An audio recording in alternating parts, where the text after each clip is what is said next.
Policing white supremacy, the enemy within. Both those phrases could be subject to some ambiguity. Why this title? My co-author, Beth Zasloff, was something very simple and explained what the book is really trying to do. So policing white supremacy is about how law enforcement is ineffective in the way it addresses white supremacist and far-right militant violence, in how they can improve that performance, and more importantly, to recognize that it isn't just a law enforcement issue. This is something that giving law enforcement more powers isn't going to solve. In fact, that's part of the problem. And the enemy within was intentionally ambiguous, both because it somewhat references the idea that the way that law enforcement looks at white supremacist activity as a domestic issue when it's really international. There are white supremacists all over the world. These groups that engage in violence often network internationally. So this distinction, calling them domestic terrorists versus international terrorists, is part of the discrepancy in the way law enforcement addresses terrorism in the United States. But also the other ambiguous part is that a lot of the book focuses on affinity for these groups within law enforcement. So it's not just that these groups are outside law enforcement and need to be addressed by law enforcement, but that this is a problem that has festered within law enforcement since the beginning of history in this country. Well, and many of our, certainly in the South in particular, many of the police departments started out as slave patrols, and as did, Patrick Henry gave a big speech about this at the ratifying convention for the Constitution, that without what became the Second Amendment, without something that explicitly authorized states to have militias and arm those militias, and he was specifically referring to the Virginia Slave Patrol. He was the largest owner of slaves in the state. That he wouldn't vote for the Constitution. So arguably even the state militias, what we call the National Guard, started out as the slave patrols. The white supremacy and its involvement with police, it goes way back, not just to the 1870s when the Justice Department came out of the effort to push back against the Klan and the fight against Reconstruction, if I've got that right. Absolutely, and it's easy to look at that as a remnant of history, but it persists. And after the Reconstruction period ended and Jim Crow laws were put in place and black codes all across the United States, it's often easy to assume this is a Southern U.S. problem.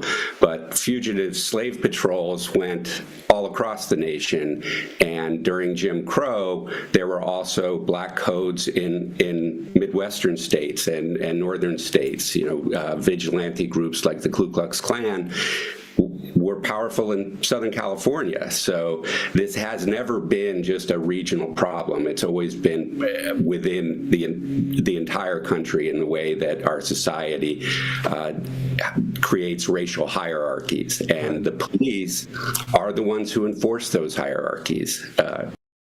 The towns where a person of color is met on one side of the town by a police officer who takes them to the other side of the town and says, don't be here past sundown. These laws and policies were always enforced by police. So part of this has to do with how we define, in the modern context, how we define terrorism. This is the word du jour since 9/11, and or the word decade or whatever. Right. And here we've got this guy who blew himself up in front of the Trump Hotel in Las Vegas, left behind two manifestos. One of them said, fellow service members, veterans, and Americans, it's time to wake up. Americans only pay attention to spectacles and violence. What better way to get my point across than with fireworks and explosives? Rally around Trump, Musk, Kennedy, and ride this wave to the highest hegemony for all Americans. He says, Americans must wake up, purge the government and military. Military and vets must move on D.C. Militias facilitate and augment this activity until the purge is complete. He said, try peaceful means first, but prepare to fight to get the Dems out of the federal government and military by any means necessary. They all must go, and a hard reset must occur for our country to avoid collapse. If he was speaking not of Republican Democratic politics, but instead on behalf of Islam, and he had brown skin, he would have been labeled a terrorist instantly. And instead, I have not heard one single news report refer to this guy as a terrorist. What's going on with this? That's right. The way that not just law enforcement, but the media talk about terrorism is highly politicized, and that's really part of the problem. As you said, it comes definitionally, this concept of terrorism is a highly politicized term, where it's applied not based on the type of conduct, but rather based on whether the government has a concern about that political cause or social movement, which is why you see the law enforcement response to activism that is meant to drive social change, particularly when it's led by people of color in this country, receive a tremendous amount of law enforcement attention, whereas white supremacist violence isn't even tallied. For years we've been, and in fact Congress passed a law requiring the FBI to document the number of domestic terrorism incidents, including breaking it down by white supremacists and the fatalities resulting thereof. And the FBI, as you said, for 25 years now, we've considered terrorism our number one priority, counterterrorism our number one priority, but they say that they don't collect domestic terrorism incident data. They don't know how many people white supremacists killed this year, last year, or any other year. I want to get to your experience being undercover with these people, but it seems to me that it's not just race, that it's almost a caste system, certainly a class system. I mean, you've got obviously, race a big factor in this one. Dylan Roof killing a half a dozen people, black people in a church, and the police drive him to a Burger King because he says he's hungry, he hasn't had lunch, on the way to jail. And then you contrast that with, Luigi, who shot a white multimillionaire CEO, and they march him to jail with a phalanx. I mean, with a military escort virtually, as if he was Osama bin Laden. The contrast is frankly shocking. And they never prosecuted Dylan Roof as a terrorist, as I recall. I think he was just prosecuted for murder, whereas Luigi is being prosecuted for terrorism as well. What does that tell you? Well, it tells me there's a differentiation in how the FBI and the Justice Department address white supremacist violence. And part of that comes from the history. One of the frustrations I've had over the last several years is a very widespread concept or idea by people who have previously been federal prosecutors who argue there is no domestic terrorism law. That's false, absolutely false. You can open the U.S. Code. There's an entire chapter called terrorism that defines both international and domestic terrorism simply by geography. Terrorism that occurs in the United States is domestic. Terrorism that occurs outside the United States is international. But they create these domestic terrorism categories by ideology.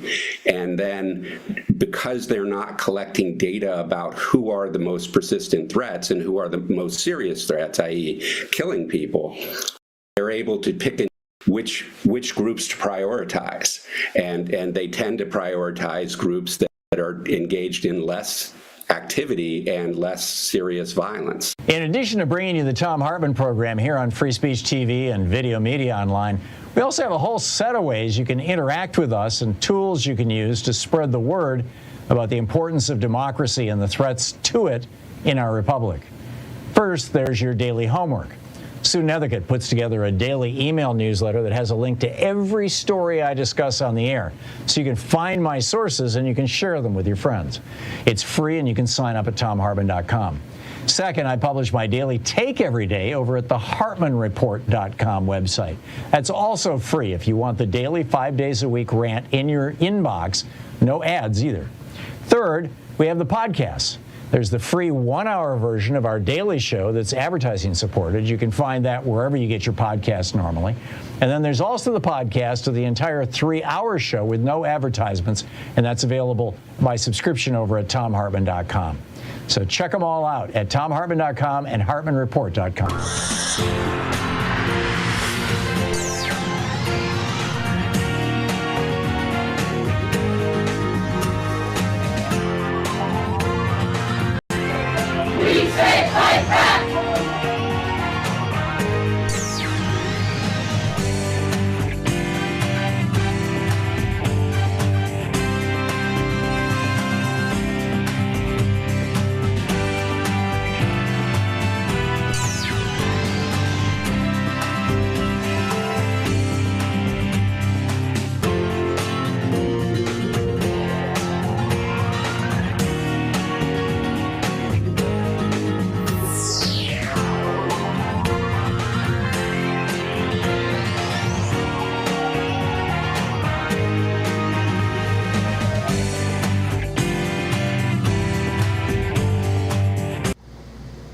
Our book today in the Thom Hartmann Book Club is Francis Moore Lepay's Diet for a Small Planet, 50th Anniversary Edition, just reissued. And this is from the introduction to the 50th Anniversary Edition. It starts out with a quote from George Orwell: "To see what is in front of one's nose needs a constant struggle." I begin this journey with the realization that growing and eating plant-centered diets was a great choice. Today it's a no-contest necessity. Either we now make a big turn, or life on Earth as we know it is gone forever. Whoa, this blunt declaration rocks me. I'll admit it has taken me decades to get here, and I'm delighted now for this opportunity to share my learning journey with you, dear reader. You'll forgive me, though, if my first thoughts are of my own delight, as over the years, strangers have told me, "Your book changed my life." One story I'll surely never forget is from a friend and longtime head of the Berklee College of Music, Roger Brown. Quote, "I was teaching in a small village in Kenya in 1979 when I came across a tattered version of your book," he told me. "I read it on a mountain by moonlight, and it changed the course of my life." I'm still smiling. When anyone tells me of the book's effect on them, I always have to blurt out, "Yeah, me too." Diet for a Small Planet started as a one-page handout when I was 26, and it has profoundly shaped my life's quest. Now, in its 50th anniversary, I strive to capture key lessons that help me to this day, and that I hope will help you in these challenging times. Challenging doesn't quite do it. Over the past few years, we have been battling the fiercest storm of my lifetime. Years of attacks on the integrity of our democracy, leading to the first ever citizens' assault on the Capitol, a pandemic deemed the worst in a century, and murders by police that have fueled the Black Lives Matter movement, furthering, we can hope, our nation's long-delayed reckoning with systemic racism.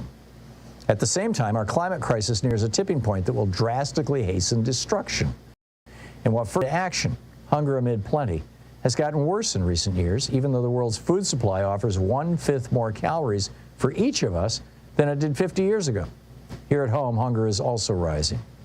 But in a mighty storm, sometimes the biggest tree comes crashing down, and for the first time, we can see its roots. Now is such a storm. So how do we grasp the roots and use what we discover to pull ourselves back from catastrophe and guide us toward life itself?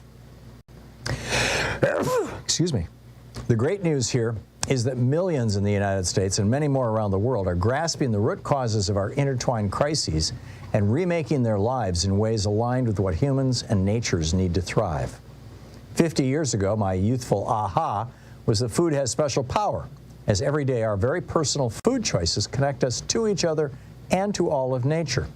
Shock in discovering the needlessness of hunger triggered in me new ways of seeing what's profoundly amiss in our world and even our power to fix it. Back then, I had no idea how urgent my message would soon become. Driven by tightening corporate power over our democracy, Harms from meat-centered agriculture and diets have continued to mount, damaging human health, the natural world, and the climate. And now the ultimate harm. We have destroyed so many species, largely in feeding ourselves, that we face the sixth great extinction of life on Earth.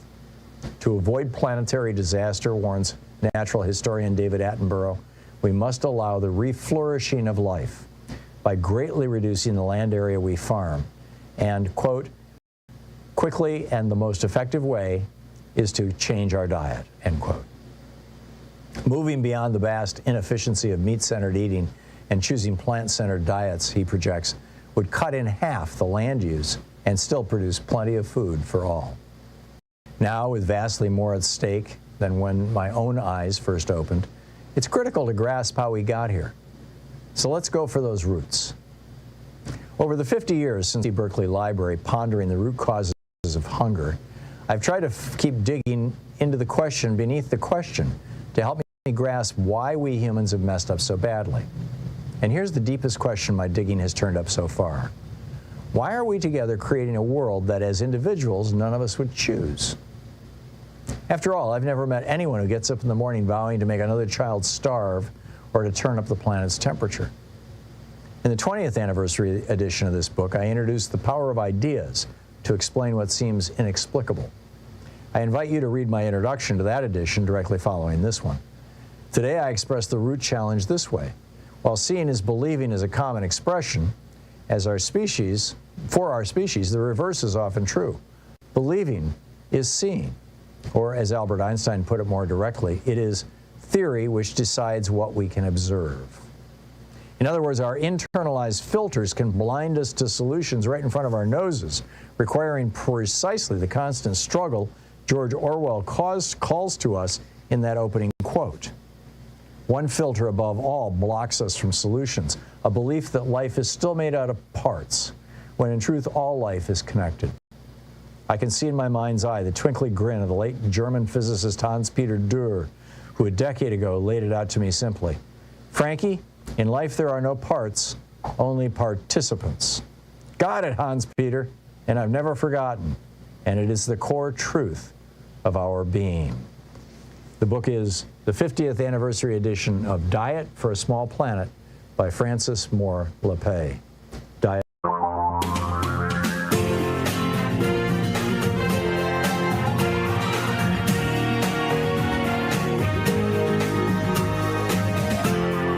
This is the Thom Hartmann Program.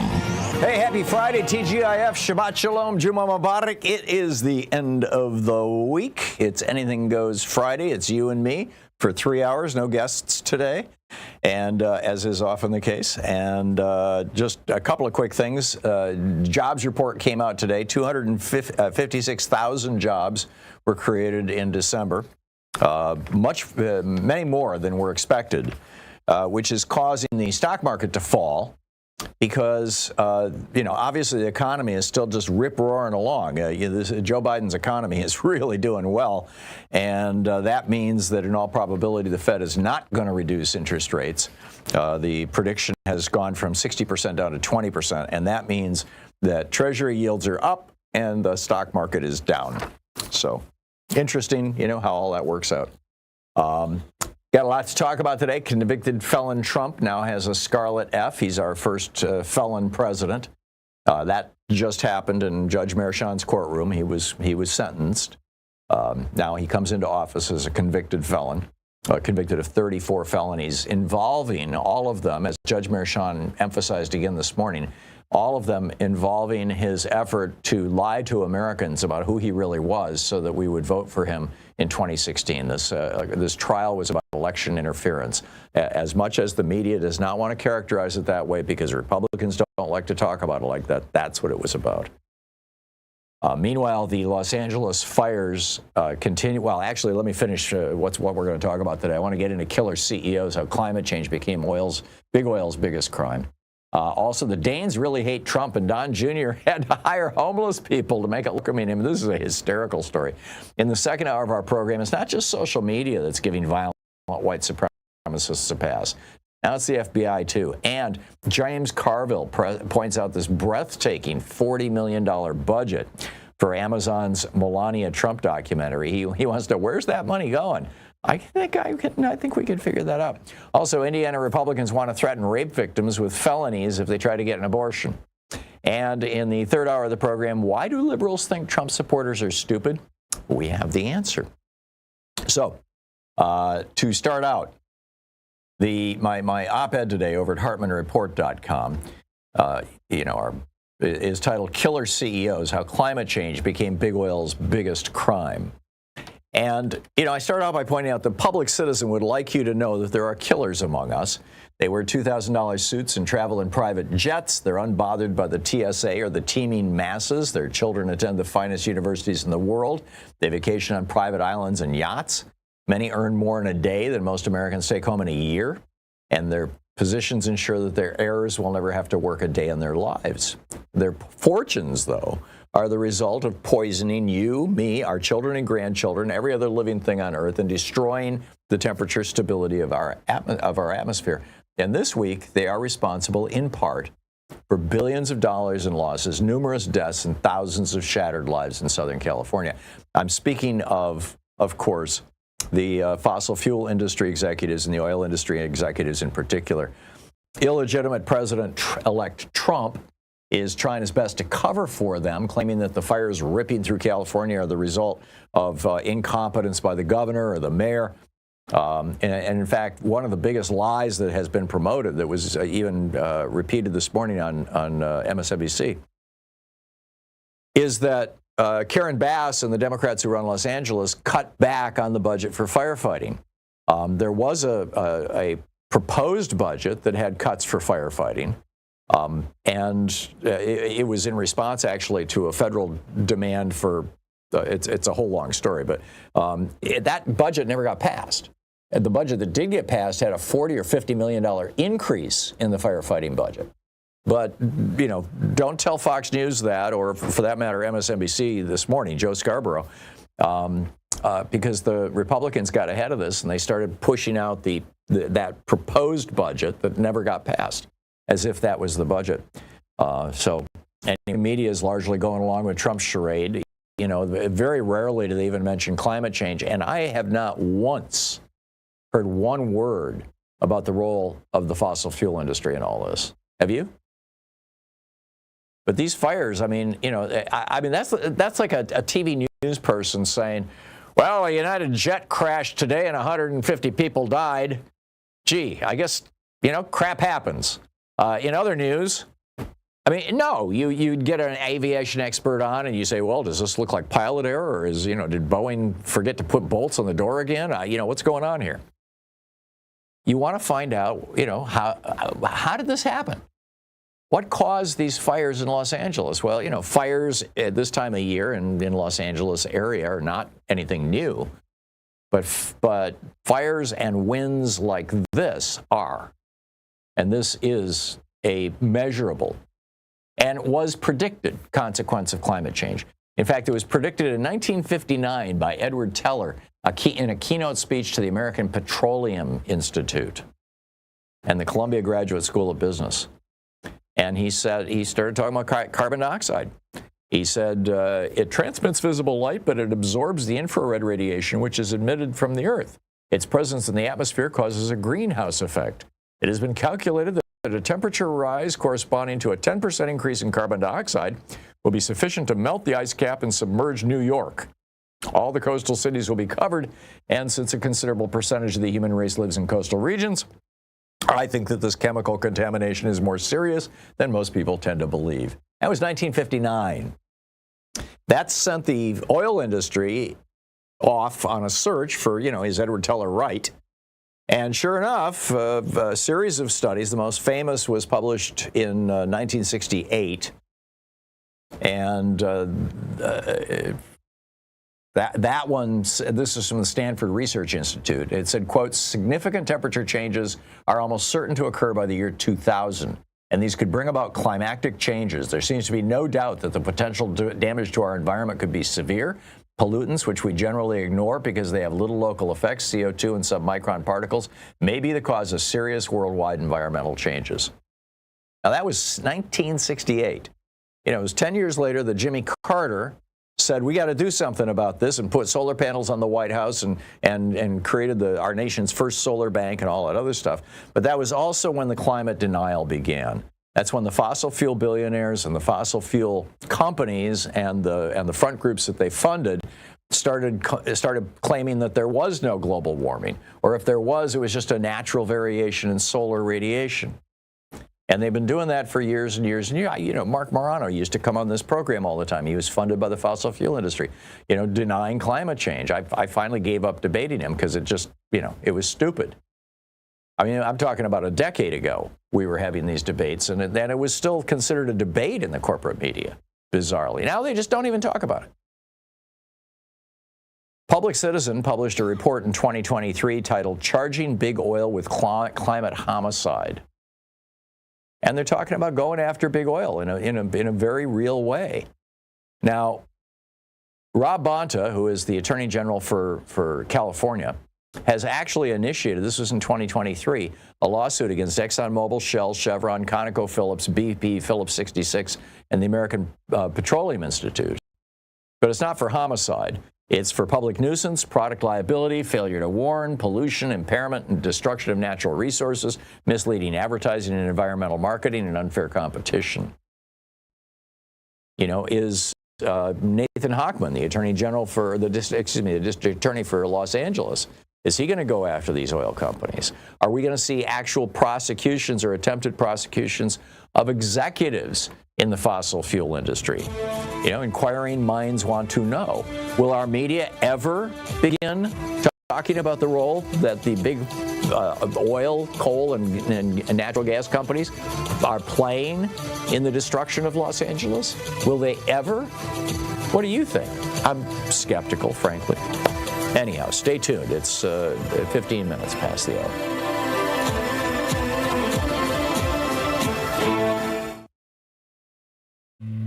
This is the Thom Hartmann Program.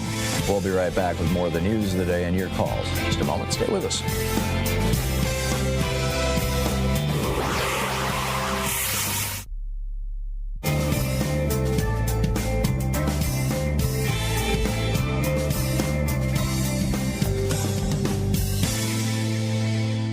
And welcome back. Cliff in Santa Clarita, California. Hey, Cliff, what's on your mind today? Guten Morgen, my friend. Oni Sorgen. Indeed. What's up? Hey, I was just wondering what the late President Carter would feel about the latest $8 billion in weapons of murder that the current administration has agreed to support. I strongly feel that a genocide is occurring over there, and it's just horrifying to me, Tom, that our government chooses to disregard the tens of thousands of civilians, you know, women and children that have been slaughtered over there. I agree. I just would like to know your thoughts. who are starving and can't get medical care and are living in tents in freezing conditions as we speak. I completely agree with you, Cliff, and I believe Biden should have used the pressure of threatening not to pass along military funds and certainly not sending any more dumb bombs to get Netanyahu to go easier on the civilians of Gaza, because I think genocide is an appropriate description for what's going on. Thank you. And Thank you you, asked sir. what Jimmy Carter would say about it. Jimmy Carter was the first president to call Israel an apartheid state. So, I think we can, we know what he would say about it. Now, I say that as a fan of Israel, as a supporter of Israel, when it was, a functional democracy. I'm not sure that it is any longer. I think Netanyahu has corrupted Israel the same way that Trump has corrupted the United States. I agree. So, all righty. Cliff, thanks for the call. Susie in Willits, California. Hey, Susie, what's up? Hi. Well, these fires, I grew up in Southern California, and I know about the Santa Anas. I know about the arsonists. They always came out whenever the Santa Anas happened. And they're always men. And my dad, CHP officer, he'd find a lot of them, in the bushes. Well, I don't want to say, but So my husband last night, he came home and he works for CAL FIRE. He's not a firefighter, but he works for CAL FIRE. Mm-hmm. But he works with a lot of guys that are kind of, I don't know. So they're starting this new conspiracy that it's Mexican gangs that started the fires. Oy. And it's like, they've caught, they have caught one arsonist, and it turns out it was a schizophrenic homeless man. And people in the neighborhood grabbed him and zip-tied him and, held him for the police to come get him.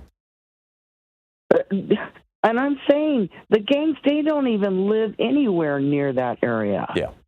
I mean, but it's picking on the brown people. Yeah, exactly. Blame it on the brown people. And then it's also the thing like the Democrats were responsible for all these floods. What the? Yeah. Excuse me, really. No, anytime anything bad happens, Republicans will blame it on the Democrats. Anytime anything good happens, particularly if it was done by Democrats, Republicans will try to claim credit for it. it's a very simple equation, Susie. It's not a secret. It's not a secret. Susie, thank you. Your points were very well made and totally on point. It is 19 and a half minutes past the hour. I'll be back with you in 60 seconds. Stay tuned.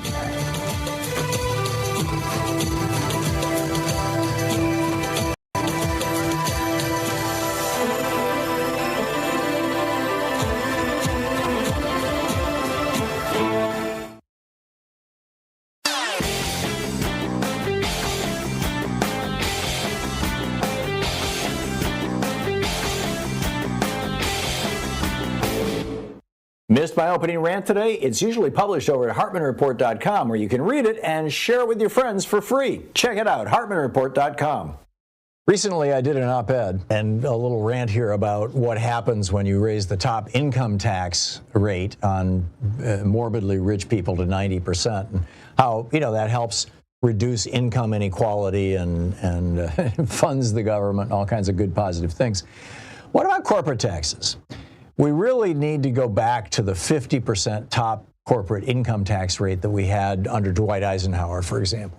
The reason why is not on the assumption that we're going to collect all that money, but what it does is it causes corporations to change their behavior, to do things to try to get tax deductions so they don't have to pay that in taxes.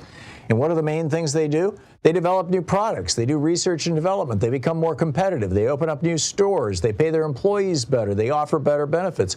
All of these things are 100% tax deductible and thus lower their corporate income taxes and help out America. You can read all about it over at HartmannReport.com.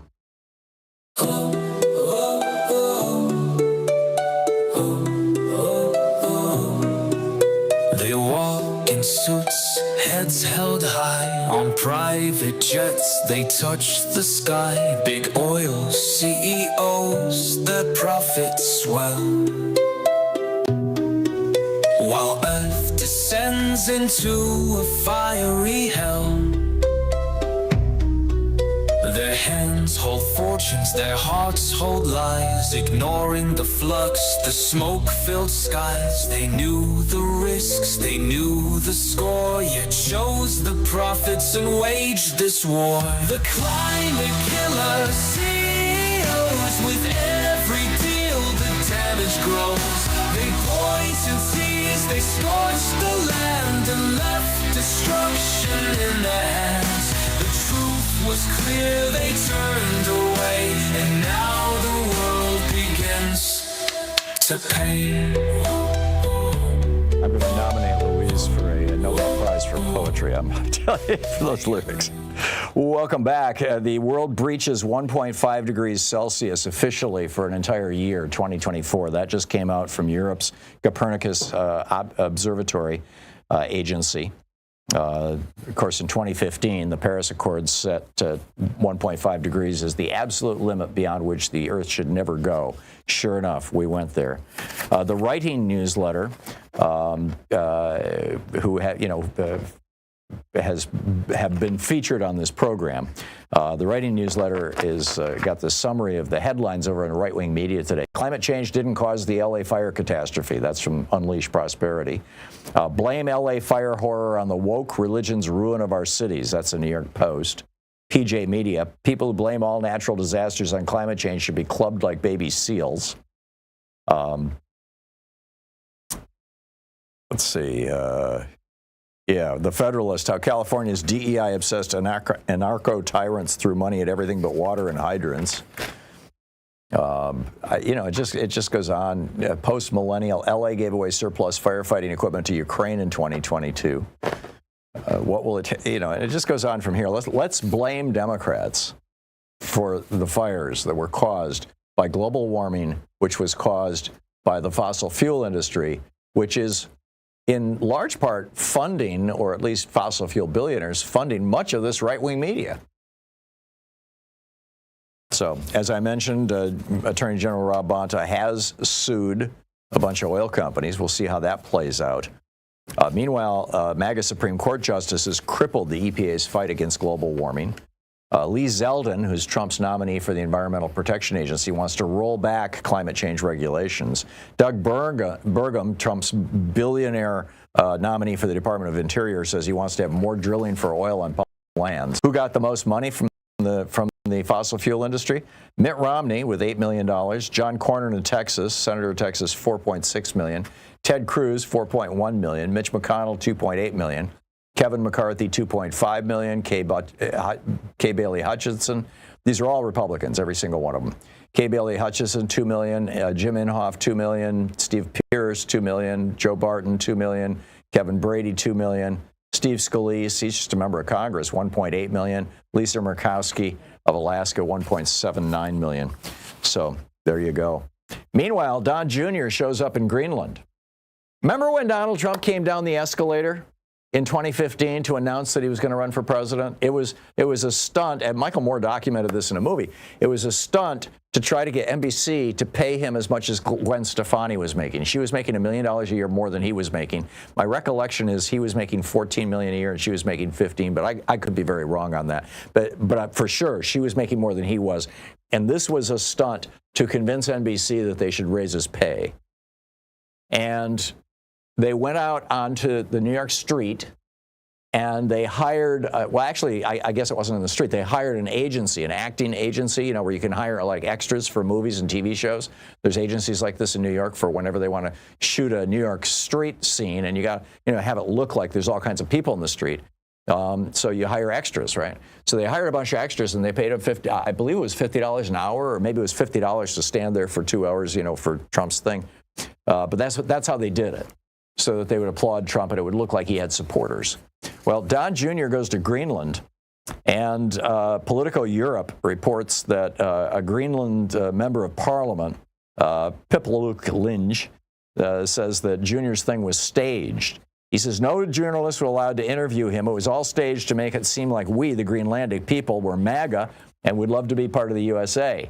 He says his welcome was not entirely warm. People were curious. Some took pictures giving him the finger at the airport. Others wrote on Facebook, "Yankee, go home." But then Danish media reports that this is a quote from Danish media. Several sources now tell DR that a portion of the people who appear in the video from Trump's campaign people and in the video that Extra Bladet has recorded with dinner guests are homeless and socially disadvantaged who often find themselves outside the Brugsen and Nook, which is directly opposite the hotel. The hotel is where the event was held. The Brugsen is a supermarket. These are like poor people or homeless people that they hired and said, hey, we'll give you a free meal. One of the Greenlanders says it's homeless and old people who can't make ends meet who suddenly eat at a fancy restaurant they've never been to before.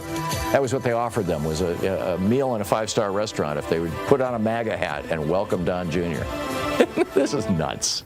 You're listening to the Thom Hartmann Program. Call 202-808-9925. So what's on your mind? It's Anything Goes weekend here. I'll pick up your calls right after the break. Stay with us.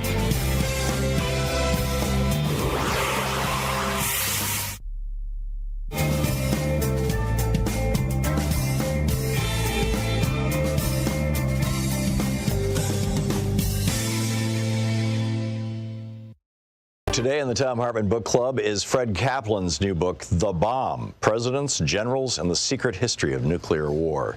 This is from the introduction. For 30 years after the Cold War ended, almost no one thought, much less worried, about nuclear war. Now almost everyone is fearful. But the fear takes the form of a vaguely paralyzed anxiety. Because of the long reprieve from the bomb's shadow, few people know how to grasp its dimensions. They've forgotten, if they ever knew. The holiday from history began on August 8, 2017, when President Donald Trump, barely 6 months in office, told reporters at his golf resort in Bedminster, New Jersey, that if the North Koreans kept threatening the United States with harsh rhetoric and missile tests, quote, they will be met with fire and fury like the world has never seen, end quote. Even those who didn't remember President Harry Truman's similar description 72 years earlier of the atomic bomb that destroyed Hiroshima, Truman said, a rain of ruin from the air, the like of which has never been seen on this earth. It was clear that in language more bellicose than any president since the end of World War II, Trump was talking about launching nuclear weapons at North Korea. Not if its leader, Kim Jong-un, first attacked the United States, but merely if he developed the ability to do so. Then, 6 months later, Trump signed and released his administration's Nuclear Posture Review, a 74-page document that called for building new types of nuclear weapons and integrating them with the military's conventional war plans. In short, for treating nuclear weapons as normal. The red lights flashed. The alarm bells rang furiously. Yet here is what few recognized. None of these notions were new. The president himself seemed a departure from the norm. His character, erratic, eruptive, thin-skinned, willfully uninformed, a combustive mix for a world leader with his finger on the button. But the button and everything around it were the same. In those decades when most of us chose to forget the bomb, as global tensions calmed and fallout shelters crumbled and we turned our gaze to other problems and pleasures, the nuclear war machine continued to rumble forth in the beyond top-secret chambers of the Pentagon, the Strategic Command Headquarters in Omaha, the weapons labs in various parts of the country, and the think tanks whose denizens never stopped thinking about the unthinkable. They all kept at their singular task, wrestling with the dilemmas posed by the bomb's existence. How to deter nuclear war? How to fight a nuclear war if it cannot be deterred? How to win it, if such a thing is even possible. This is the nature of the nuclear era, and the era never drifted into suspension, even if our attention did. Trump snapped us out of our slumber, reminded those of us who were old enough to know, and informed those who weren't, that the bomb is still here. In public over the years, officers and officials have described America's nuclear policy as a second strike deterrence.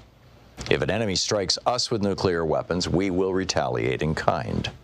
This retaliatory power is what deters the enemy from attacking us. In reality, though, American policy has always been to strike first preemptively, or in response to a conventional invasion of Allied territory, or to a biological or large-scale cyber attack. In any case, not just as an answer to nuclear attack. All of these options envision firing nuclear weapons at military targets for military ends. They envision the bomb as a weapon of war writ large. This vision has been enshrined in the American military's doctrines, drills, and exercises from the onset of the nuclear era through all its phases.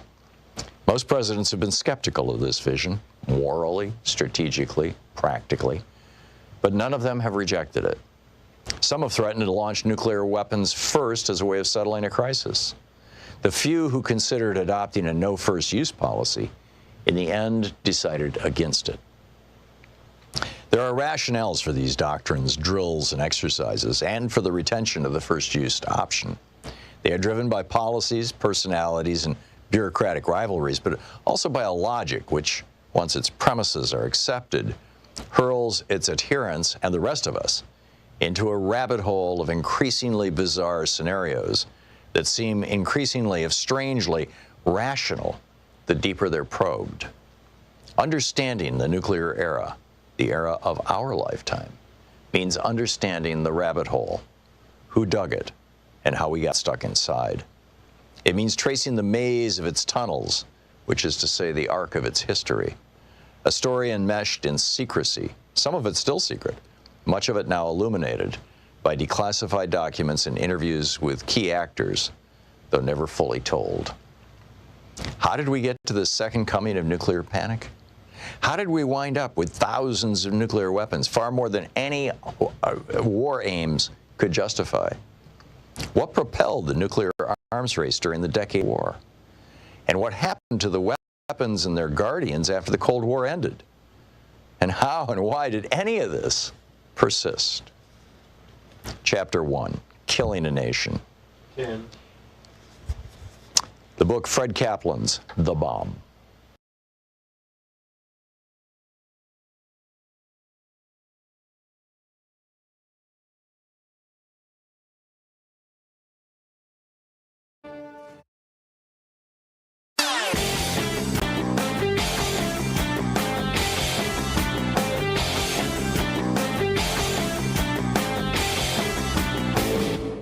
Did you know that every weekday we send out an email before the show giving you all the topics coming up so you can be fully informed and ready to interact with our program? Or that after the show we send out Sue's Stack, a list of every topic I've discussed along with clickable hot links to every source of information I've shared with you on the air? It's all completely free and available over at thom.tv, THOM.tv. Check it out. Built their empire brick by greed, while working hands met every need. The rules were bent, the truth ignored. The wealthy few now own the board. Musk and Bezos, their fortunes soar, while families struggle, wanting more. Congress trades on secret ties. Oligarchs rise as freedom dies. 2025, the year of American oligarchy, where wealth reigns and power runs free. The dream they sold has turned to dust. For the rich, the system's just. Will we rise or fade away? As democracy slips day by day. Welcome back, 35 minutes past the hour. Picking up your calls here. Jessica in Chicago. Hey, Jessica, what's on your mind today? Hi, Tom. I just love your show. Well, thank you. I am ashamed of how our country hasn't helped Gaza. I've called many times. I agree. That when the babies froze to death, that made me cry. We supply bombs to Israel instead of fleeces and food to these dying people of Gaza. Yeah. And I was happy for your first caller. All your callers are always so great. And I just had to say that because that is upsetting. And then why I actually called, I've been calling a lot of people. I've called Hakeem Jeffries' office. I've called Senator Whitehouse's office, and I'm telling them to talk to Garland to say forget about the two Trumpsters facing trial. Trump will stop the trial or he'll pardon them. And I said, please release the report so we can respect Garland. We'll never respect him. Yeah. And Jack Smith, I found out, has written such a great report. He tells why Trump wanted the secret documents. And in that report, he tells what he had plans to do with them. And that's just driving me crazy. I want that report. Yeah, and me too. So I've called, I'm trying, but the White House doesn't accept calls right now. But also, I want to end on a positive note. I always love to do that. The Daily Show was hysterical last night, and if people can Google it, they showed a chart at the funeral. They took the picture of the front two rows, and they showed the chart of all the conflicts Trump has with everybody, and it was hysterical. And I don't know, I am proud of Mike Pence, I guess. It must have been so hard to shake his hand. And then I am proud of Mrs. Pence to sat there and ignored Trump. Yep. And then I heard even, they're so strange, even Bush ignored him, walked right by him. Yep. So the shows are funny, and you need the comic relief. And if anybody wants to Google that, it made me laugh. I saw a picture this morning on Blue Sky of that moment when Pence was shaking hands with Trump. And Pence has he's shaking hands with his right hand, and he's got his left hand over his tummy, over his stomach. And somebody captioned it, pardon me while I protect my vital organs. You know. Oh. Yeah, we know Trump might have a shiv. Okay, Jessica, thank you. It's nice to hear from you, and happy Friday. Thank you. Jerry in Venice, California. Hey, Jerry, I hope Venice has been spared so far. Well, I came in on 5, and the only reason that the fire didn't go back into the San Fernando Valley is because the wind is blowing it still towards the sea, because you can see it right on top of the hill that goes over. Anyway, when Bush busted Janice Karpinski, the general that was in charge of Abu Ghraib and all the prisons, she was the head of the MPs, down to colonel.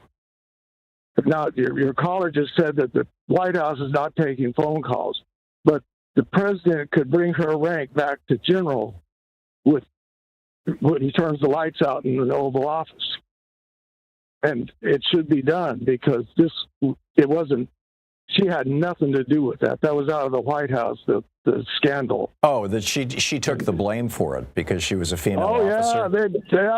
She wrote a book, One Woman's Army. Yeah. And that was it. But maybe people could call their senator, or especially the women in Congress. Yeah. This is a tragedy from them fools. I got it. The number for the switchboard for the Congress, the House and Senate, is 202-224-3121. So thank you for that, Jerry. Bill in Clifton, New Jersey. Hey, Bill, what's up? Hey, Tom. I just thought of another funny. The gullible old... there you go. They all fall in line. I was going to ask you about a couple of things, but what about the 550,000 European Canadian people who are here illegally? Where'd you get the number from, Bill? Those people? I forget where I looked it up. Sorry, but it's approximately there's 50,000 Irish people who are here. My understanding is that Mexicans and Venezuelans and Guatemalans, I guess, are the top 3 categories. But then after that is the Irish, right? Aren't they like number 4? Or estimated? I don't know. I've seen rankings like before. That. I saw a breakdown of it, but is he going to deport all these white people? Yeah, no, of course not. Of course not. I mean, we're seeing this yesterday, or maybe it was the day before yesterday. It was in yesterday's news reports. I think it was, Pasadena sticks in my head, but I might be mixing it up with one of the fires. It was a town in California. It might have been near Sacramento, but it was an agricultural area, and there was an ICE raid on a supermarket or on a kind of 7-Eleven attached to a gas station sort of thing, because that's where all the farm workers come at lunch hour to grab a sandwich and a Coke, kind of thing. And they basically stopped every car that had a brown person in it, and the white people who drove through or drove by, they did not stop their cars. Or who went into the 7-Eleven, they didn't stop them. So at least according to the report that I read. So I think it's predictable what's going to happen. Right. And Tom, what happened to the nuclear first strike thing they were going to take away from Trump? Did that ever happen? The first strike doctrine? They were supposed to reform that. Congress was supposed to. I don't know. I don't think so, Bill. But maybe somebody who's more of an expert on those things or keeps track of that can call in. I don't recall them successfully doing anything about it, to the best of my knowledge. Bill, thanks for the call. Good to talk to you. Thank you. Susan in Caldwell, Idaho. Hey, Susan, what's on your mind today? What a day. Yeah. Since our Mr. Zuckerberg counseled fact checkers at Meta 2 days ago, was it? I'd like to point out for anybody who's interested and feels at a loss, catching on at our universities is this technique called lateral reading, how to look at the web where you kind of teleported into some site and you don't know what is their validity, as opposed to back in the day when we were in school, you found a journal or a book, you know those facts had been vetted somewhat and you could rely on a lot of what was in there. Right. This is a way of using your PC or your laptop to look through the argument and find out, is this something I want to believe, or am I just going to forget this?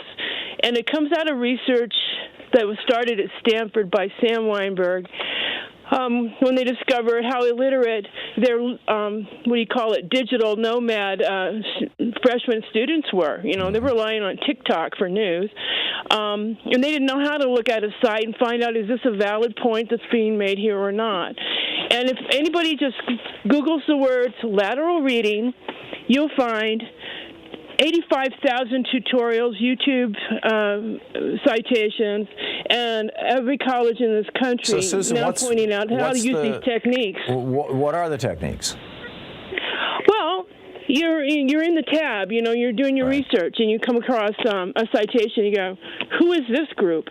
You open a new tab, you look at the group, you look at their About Us feature in their homepage. Oh, I see. Well, who are these, principals? You look up the names of the principals. You go, I know that name. That's a big-time, oil lobbyist. I'm not going to buy this argument on fire, But just anybody, it's so easy.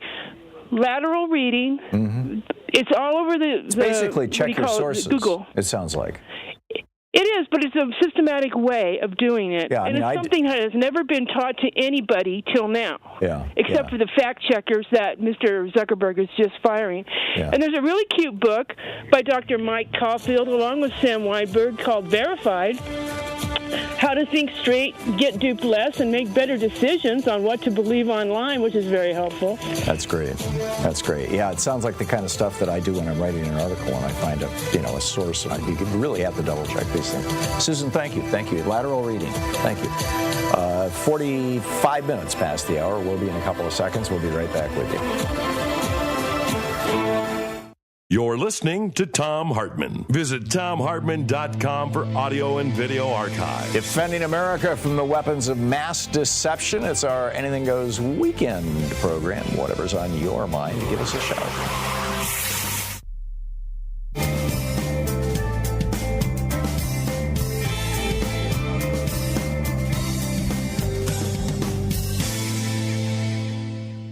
And welcome back. SK in Sacramento. Hey, SK, what's on your mind today? Hey there. This is my first time calling in, but have you seen the post by Sean Pinner from Blue Sky? He is the author of Live, Fight, Survive. Basically, he pushed the exclusive report by NBC 23 with the author of Dave Hendricks, stating that a Border Patrol have arrested a former Russian mercenary from the Wagner Group near Texas. Oh, really? On the Texas border. Yes, and I'm hoping you will shine some light on this and your listeners will contact their representatives and ask them to check into it. What's the significance of that, SK?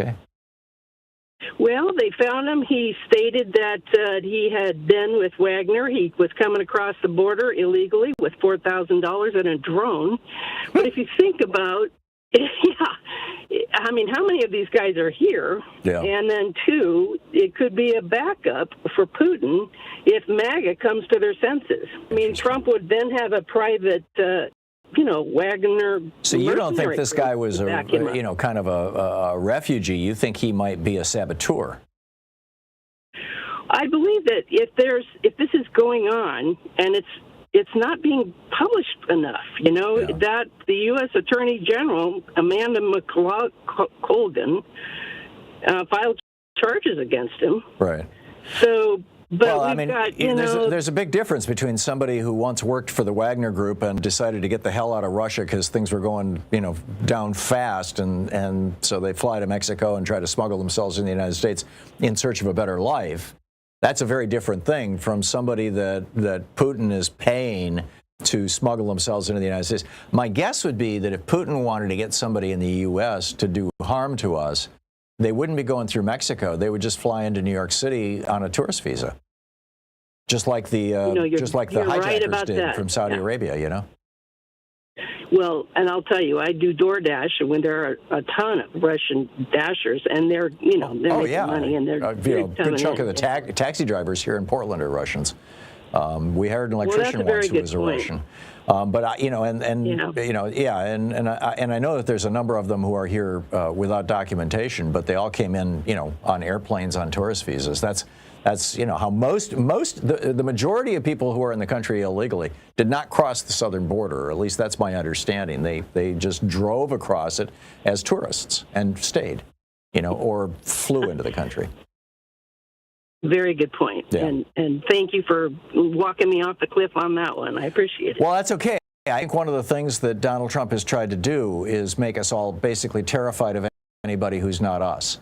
And so it's really easy when you hear something. I mean, the Wagner Group is pretty awful. And they're very bad. Yeah, and I mean they literally were kind of a killer army for Putin, and he had them all over the world and disrupting governments and killing Russian opposition leaders and everything else. But that doesn't mean that somebody who might have been a soldier for them for a year and then got the hell out or something isn't desperately trying to get into the United States but lacks the resources to get or couldn't get a tourist visa because you had to get those through the official process. I mean, I would be more concerned, frankly, with somebody coming in with a tourist visa because that means Putin has given them the approval to leave Russia. So, anyway. Well, good point. Thank you very much. Thanks a lot, SK. Good talking to you. It's 49 minutes past the hour. We'll be back with more of your calls here at Anything Goes Weekend in just a minute. Stay with us.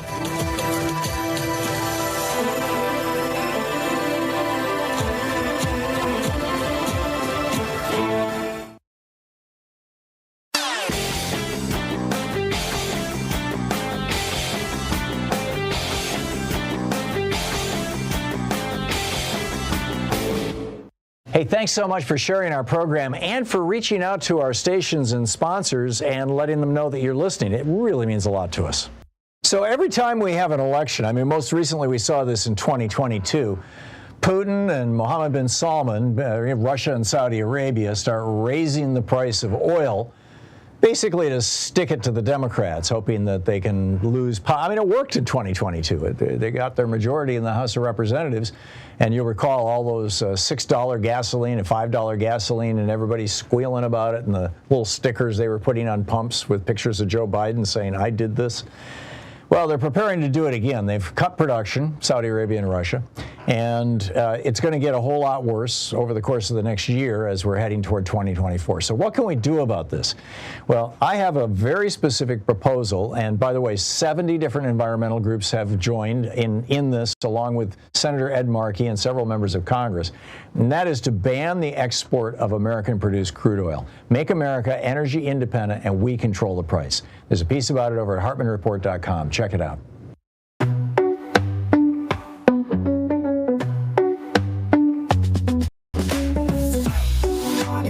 Welcome. It's past the hour. Picking up your calls here on Anything Goes Weekend. Tyrone in Harlem. Hey, Tyrone, what's up? How you doing, Tom? Thanks for taking my call. Sure. I'm concerned that we have with bullies yet. Yeah. This guy have strong-armed us, not just him, but his supporters also, into submission. We have not out that when these people use the media, when they use the information highway against Hillary and said that she had a child sex ring, and the guy went down there, shot up the pizza joint, and when they said that you see that guy just got shot by the police the day before yesterday? No, this was when Hillary was running. This was I know, but the guy who went to the Comet pizza place in Washington, D.C. and shot into the ceiling, that guy, that was, back in 2015 or something like that. That guy, yesterday or the day before, was stopped on a traffic citation, on a traffic stop. He was actually a passenger in the car, and he pulled a gun out and pointed it at the cops, and they shot him dead.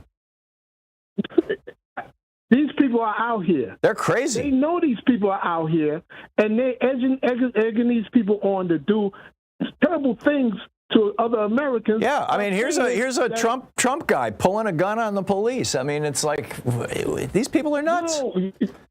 And we haven't figured out how to get through to these people because they're not rational. They're not listening to reason, and they're running on everything that this man says, and he knows this. Yeah. And the scary part about mental illness is when people don't know that they're mentally ill, and they do stuff out of habit. And I surely believe this is what this man is operating straight out of habit because he's been doing this since he was a child. Yeah. And so now it don't seem wrong to him. Now we can't figure out how to deal with him because he's not going to stop. Mm-hmm. This guy's not going to stop doing what he feels is best, and unless we realize that the last time we stood up against a group of people that felt like this country should go a certain way, we had a war over that. Yeah. Because they felt that we should be able to own people, we should be able to do whatever we want to do with no corrections, no type of response to us. We shouldn't have that. So we got people with this mindset, and they're in powerful positions. Now he's getting a bunch of billionaires and millionaires to circle him. Yeah. Yeah, no, the richest cabinet in history. Fight on our hands. Yeah, I agree. It's oligarchy has taken over, and I keep pointing this out in various articles. I wrote a book about it. Oligarchy is a temporary form of government. It never lasts more than a generation or two because it pisses people off so much when they basically have everything stolen from them, and they watch a small handful of people get richer and richer and richer while everybody else is gradually impoverished. Oligarchy doesn't last. It either flips back to democracy, as happened in 1865 and as here in the United States, and has happened here in the United States in 1932, or it flips into tyranny, as happened in Russia in 2001, whatever the year was when Putin was elected, or has happened in Hungary in 2010 when Orban was elected for the second time, or has happened in Turkey when Erdogan declared that a state of national emergency, or has happened in Egypt when El-Sisi did the same thing, or has happened in the Philippines when Duterte was elected president, or has happened in Brazil when Jair Bolsonaro was elected president. I mean, it is a totally unstable form of government, and that is what Trump has brought us. Tyrone, thank you. That was brilliant. Thank you. Chris in Littleton, Colorado. Hey, Chris, what's on your mind today? Yeah, good morning, Tom. The only way to control climate disasters is to stop using fossil fuels. Yep. The fires in California and a huge series of climate disasters in recent years are caused by humans dumping huge amounts of carbon from fossil fuels into the atmosphere. Yep. These disasters will get severely worse by multiples in frequency and intensity until no one survives, unless we stop dumping fossil fuel carbon into the atmosphere immediately. Well, and who's responsible for that? Well, arguably government. It has to do the big solutions here, but you have a fossil fuel industry, billions of dollars over the past several decades, lying to us to postpone the day of reckoning. And I think the day of reckoning might be getting pretty damn close here. When you've got the Attorney General for California suing the oil companies, but still, I do not believe that any of these executives have been held personally responsible in any way. I mean, that just never happens in America, whether it's healthcare executives or whatever. Not that I'm advocating violence against anybody. I'm talking legal processes here. This we're being so badly exploited by these people. Fossil fuels need to be held accountable. Politicians need to be held accountable for not doing anything to protect the people. We have elections for that. I mean, there's at least a mechanism. It's an imperfect one, and since Clarence Thomas and his buddies on the Supreme Court said it's okay to bribe judges and politicians, it doesn't work all the time. but at least we have elections. We have nothing like that for CEOs. You know, unless you're a major shareholder, you have no say in it. And the major shareholders have, you know, they're gung ho for lying to us. So it's a problem. Chris, they should be charged with criminal crimes, I think. That's essentially what I'm calling for at this point. Chris, thank you for the call. We'll be back with more of Anything Goes Weekend on the other side, and the news of the day, and your calls on the other side of this break. Stay with us.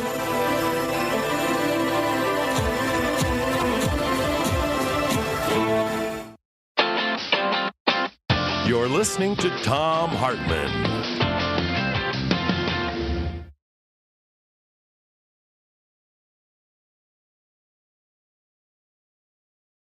In addition to bringing you the Thom Hartmann Program here on Free Speech TV and Video Media Online, we also have a whole set of ways you can interact with us and tools you can use to spread the word about the importance of democracy and the threats to it in our republic. First, there's your daily homework. Sue Nethercutt puts together a daily email newsletter that has a link to every story I discuss on the air, so you can find my sources and you can share them with your friends. It's free and you can sign up at thomhartmann.com. Second, I publish my daily take every day over at the hartmannreport.com website. That's also free if you want the daily 5 days a week rant in your inbox. No ads either. Third, we have the podcasts. There's the free 1-hour version of our daily show that's advertising supported. You can find that wherever you get your podcasts normally. And then there's also the podcast of the entire 3-hour show with no advertisements, and that's available by subscription over at thomhartmann.com. So check them all out at thomhartmann.com and hartmannreport.com.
Today's book in our book club is The Hidden History of the War on Voting, Who Stole Your Vote and How to Get It Back, by this guy, Thom Hartmann.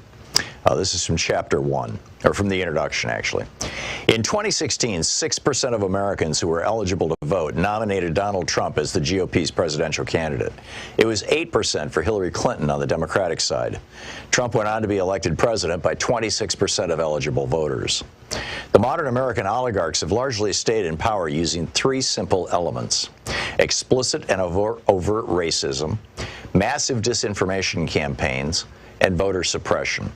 No ideas, no push for better schools, hospitals, airports, roads, or bridges, or reform of our health, energy, or financial systems. No promise of more and better jobs. None of these staples of past presidential campaigns can be found in pretty much any Republican advertising today. Instead, the public Republican message is all about race, or the subset of race, religion. Muslim stands in for brown Arab in GOP speak, and immigration, aka brown people from south of our border, and socialism. Meanwhile, Republican secretaries of state across the nation are vigorously purging voters from the rolls. Over 17 million, more than 10% of America's active voters, in just the 2016-2018 period, according to NBC News. After the after the 5 Republican appointees on the U.S. Supreme Court gutted the Voting Rights Act in 2013, 14 GOP-controlled states moved within a year, some within days, to restrict access to the vote, particularly for communities of color, students, and retired people. In North Carolina, for example, 158 polling places were permanently closed in the 40 counties with the voters just before the 2016 election, leading to a 16% decline in African-American early voting in that state. An MIT study found that nationwide, Hispanic voters wait 150% longer in line than white voters, and black voters can expect to wait 200% longer in line. In Indiana, then Governor Mike Pence's new rigorous voter ID law caused an 11.5% drop in African-American voting. Students are suing for their right to vote, and retired people who no longer drive but care passionately about their Social Security and Medicare are being turned away at the polls by the hundreds of thousands because their driver's licenses have expired. The obvious failure of 40-plus years of Reaganomics and GOP policies to maintain a functional middle class in America has been a problem for the modern GOP. In 1974, for example, the GOP had outright control of only 7 states. The message, elect us and we'll help the rich people, just didn't generally resonate with American voters. It's the reason why, outside of the fluke elections of 46 and 52, Democrats controlled the House of Representatives outright for 3 generations, from 1933 to 1996, and controlled the Senate for most of that time. Desperate to win the presidency for the GOP in 1968, Richard Nixon went so far as to commit treason by torpedoing a peace deal with President Lyndon Johnson that President Lyndon Johnson had worked out with the North and South Vietnamese.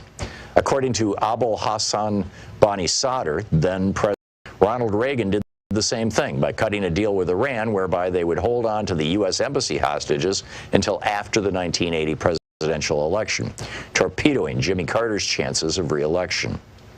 But in 2000, the GOP changed tactics. After Reagan was almost busted for his part in Iran-Contra, he testified that he had forgotten about details of the program more than 80 times. His growing Alzheimer's spared him an indictment.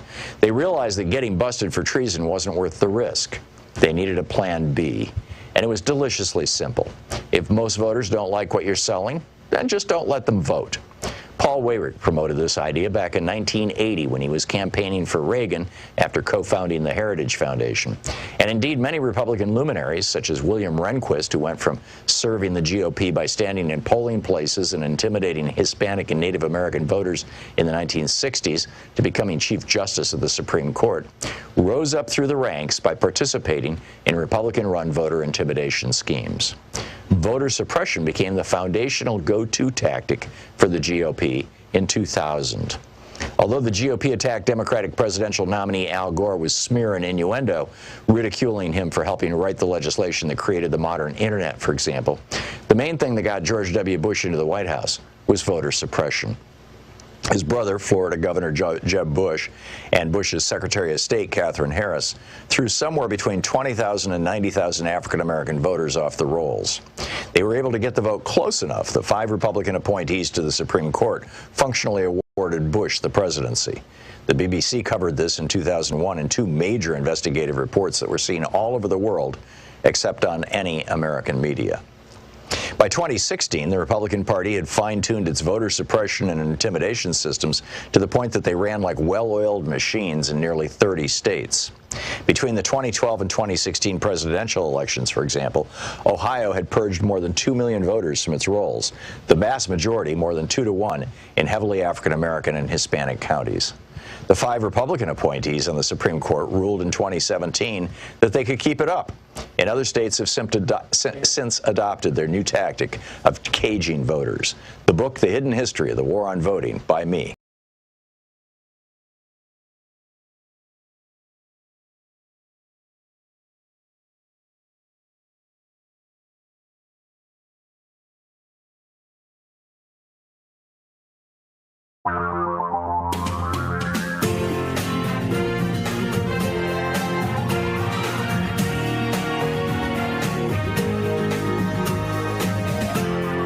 This is the Thom Hartmann Program.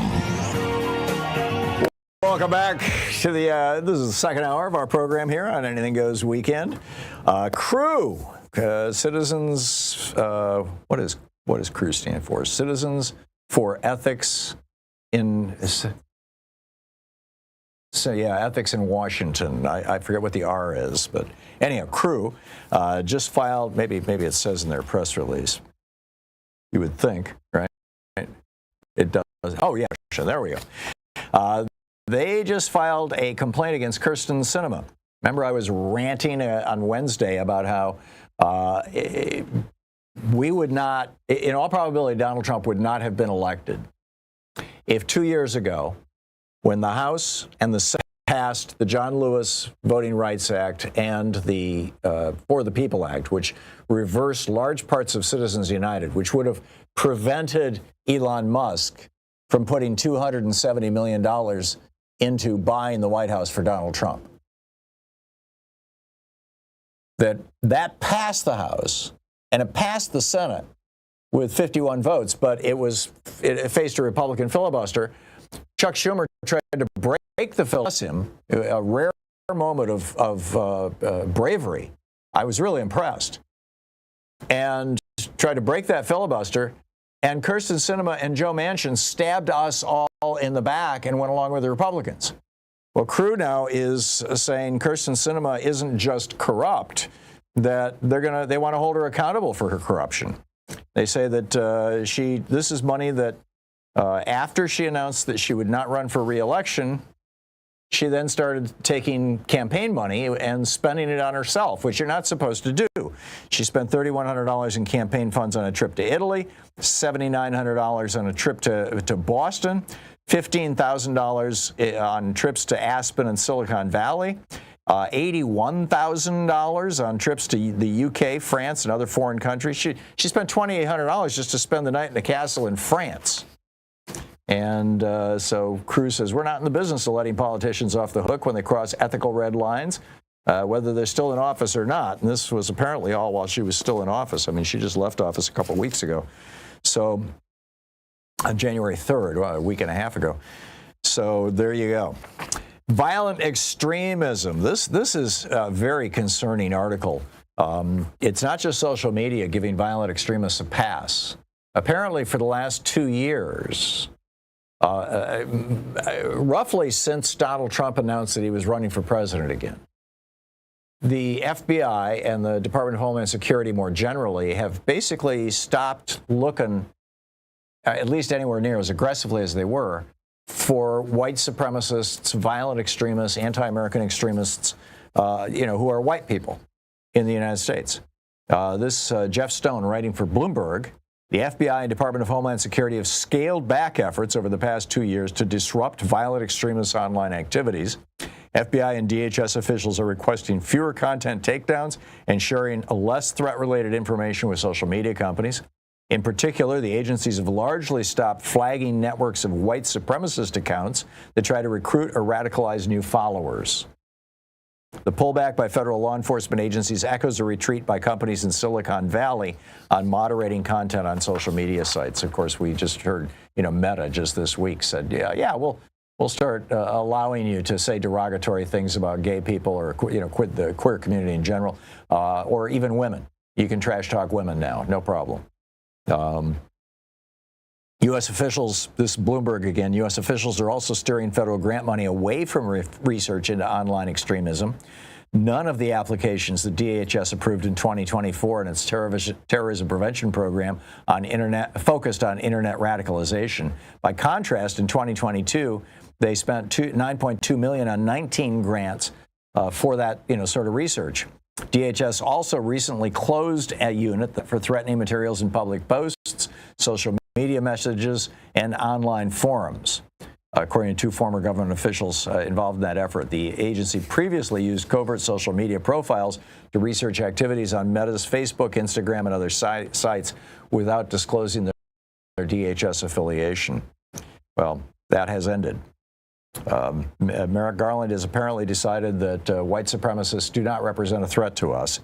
The changes have left, again, Bloomberg, quote, the changes have left the FBI and DHS without a comprehensive strategy for exchanging information with social media companies about domestic extremism. A government accountability office recommendation in January of last year to develop one, according to a U.S. official who wasn't authorized to speak on the matter. They go on to note, I am going to sneeze. Hang on just a second. Pardon me. They go on to note that a Heritage Foundation-led initiative known as Project 2025, viewed widely as a set of policy proposals for Trump, advocates barring the FBI from curbing the spread of misinformation. The president-elect has also previously urged firing DHS or FBI officials who directly or indirectly worked with tech companies to scrub the web of lies about the 2020 election result. Trump had famously fired Christopher Krebs as head of cybersecurity when he said that there was no fraud in the election. In 2022, DHS closed its Disinformation Governance Board. And so here we are. Meanwhile, James Carville throws a red flag out. This is, Jeff Bezos trying to suck up to Donald Trump. There are I believe that there's an FTC lawsuit against Amazon for monopolistic practices. Fact check me on that, but I believe that there is. Amazon does not want to be regulated. Amazon does not, and they're getting a lot of pressure from unions now to unionize their warehouses. They would very much like to have a Department of Labor run by somebody like Trump. I mean, the last time Trump was president, he had Anthony Scalia's son, Eugene Scalia, who is a high-powered lawyer who makes a living busting unions or making life hard for unions. He was the head of the Department of Labor, a very union-hostile Department of Labor. What we right now have the tail end here of the Biden administration, we have a very labor-friendly Department of Labor. That's going away in a week.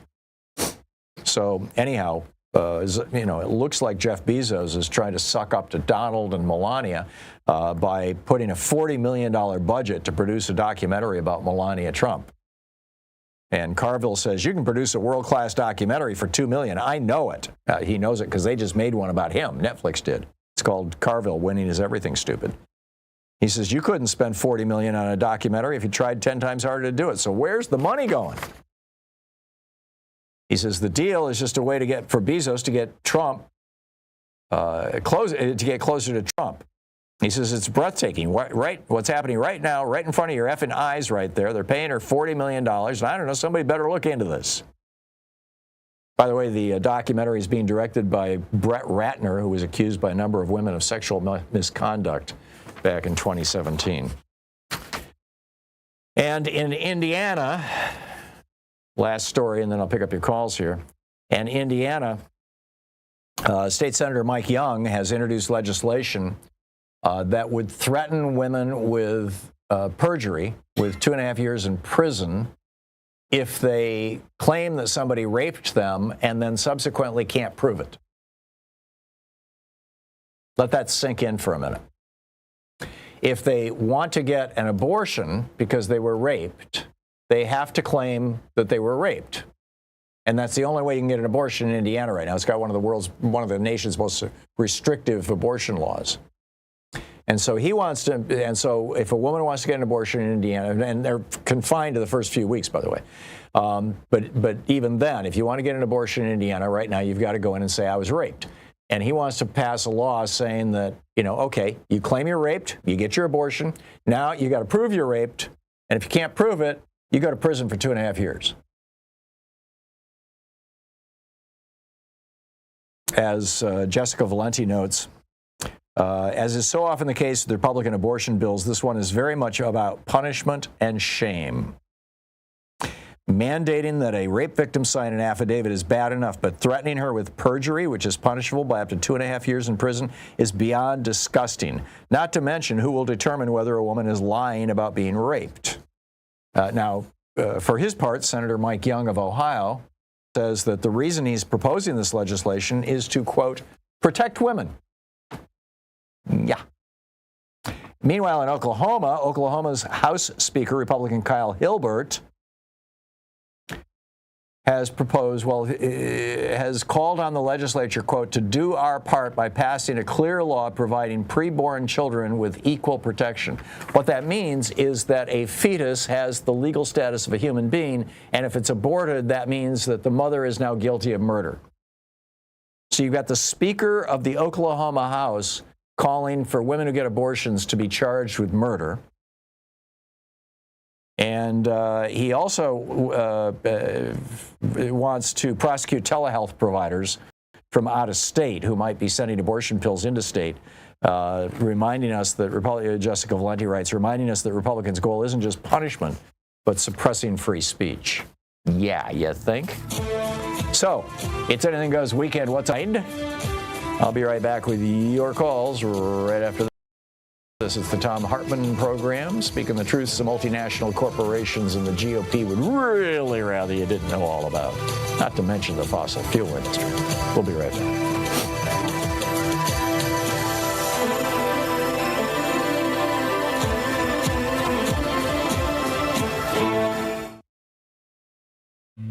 This is the Thom Hartmann Program.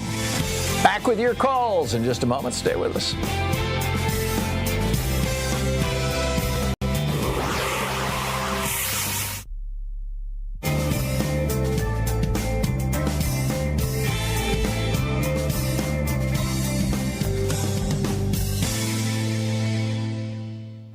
And welcome back. Will in Bushkill, Pennsylvania. Hey, Will, what's up? Hey, Tom, how you doing? Hey, first off, I want to just mention something I thought that was not mine. It was from the great Keith Olbermann a couple of days ago. But and I really want to credit that guy. He's back in He's a good guy. Great form. He really is a good guy. He really is. Anyway, you know how Trump is threatening to annex Greenland, and if military force is required, well, so be it. That's basically what he's saying. Right. There's an interesting fun fact for Stumpy. The second he does that, he sends troops to Greenland. Because of our NATO treaties, we're going to have to send more of our own troops to kill the original troops there. So that's correct. Because won't that be? His ideas are just getting better and better. In fact, Denmark was one of the founding members of NATO. I mean, they're no Johnny-come-latelys, and that is Greenland is NATO territory. So, well, here's the good news. Here's the positive thing about, and I'm saying this as a joke. We all want to reduce the size of our military. Well, there's a great way to do it. Right, have them fight against each other. Good one, Will. Thank you. All right, Tom. Thank you very much for the call. Yeah, good talking to you. Tom in Media, Pennsylvania. Hey, Tom, what's on your mind today? Hey, Tom. Yeah, first of all, I like the idea of having the oil companies only sell their oil here. I think that would be great. But I think another win for the Democrats, and I brought it up, and some Democratic reps in our area like it, is to submit a clean bill that would just preserve the middle-class tax cuts up to, I think it's $220,000. I think that would give them a win. It would show them that they're for skilled unions in the middle class, get those people back into the fold, and force Speaker Johnson to not introduce the bill. No, it would never even get to Johnson. It would never get out of committee. Okay, well then the publicity for that would be great. I mean, this health care for all bill, that's not going to get out of committee either, I don't think. No. But it would be a good publicity thing. I agree with you, Tom. I agree with you.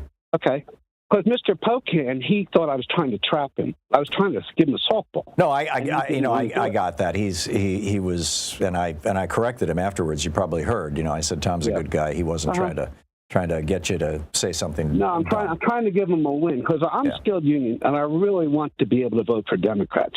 And there are households. I mean, there are middle class households. A teacher and a cop who together are making $130,000 a year, and that doesn't mean that they're rich or living high on the hog necessarily. Although they're making more than the average American, certainly by a large. Sure. But now my wife and I filing jointly, we're getting $2,700. We pay $2,700 less in taxes, and even single union members that are locomotive engineers at school union, they're making they're paying 13 less in taxes. And the fact that he dismissed that, maybe he thought got real defensive, but really that was.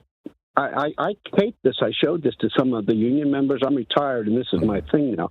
They got angry, and I think that they can really get a win out of this. I think it has. Yeah, I think the problem with your conversation with Pocan yesterday was the way you phrased it, because it got kind of complicated. And if you just said it the way you just said it to me just now, why don't you propose a clean bill that says, we're going to keep the tax cuts for people making less than $200,000, or 150, or 220, or whatever number you want to, less than 400 actually was Joe Biden's thing. Then probably Pocan would have said, yeah, of course. Yeah.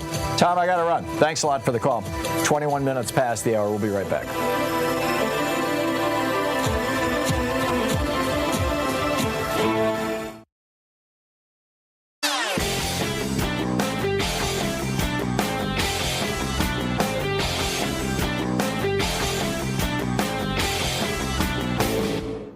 Change starts with you. You can be calling your Democratic or Republican representatives to let them know what you think by calling 202-224-3121. It's the Capitol switchboard. It'll get you right through to them.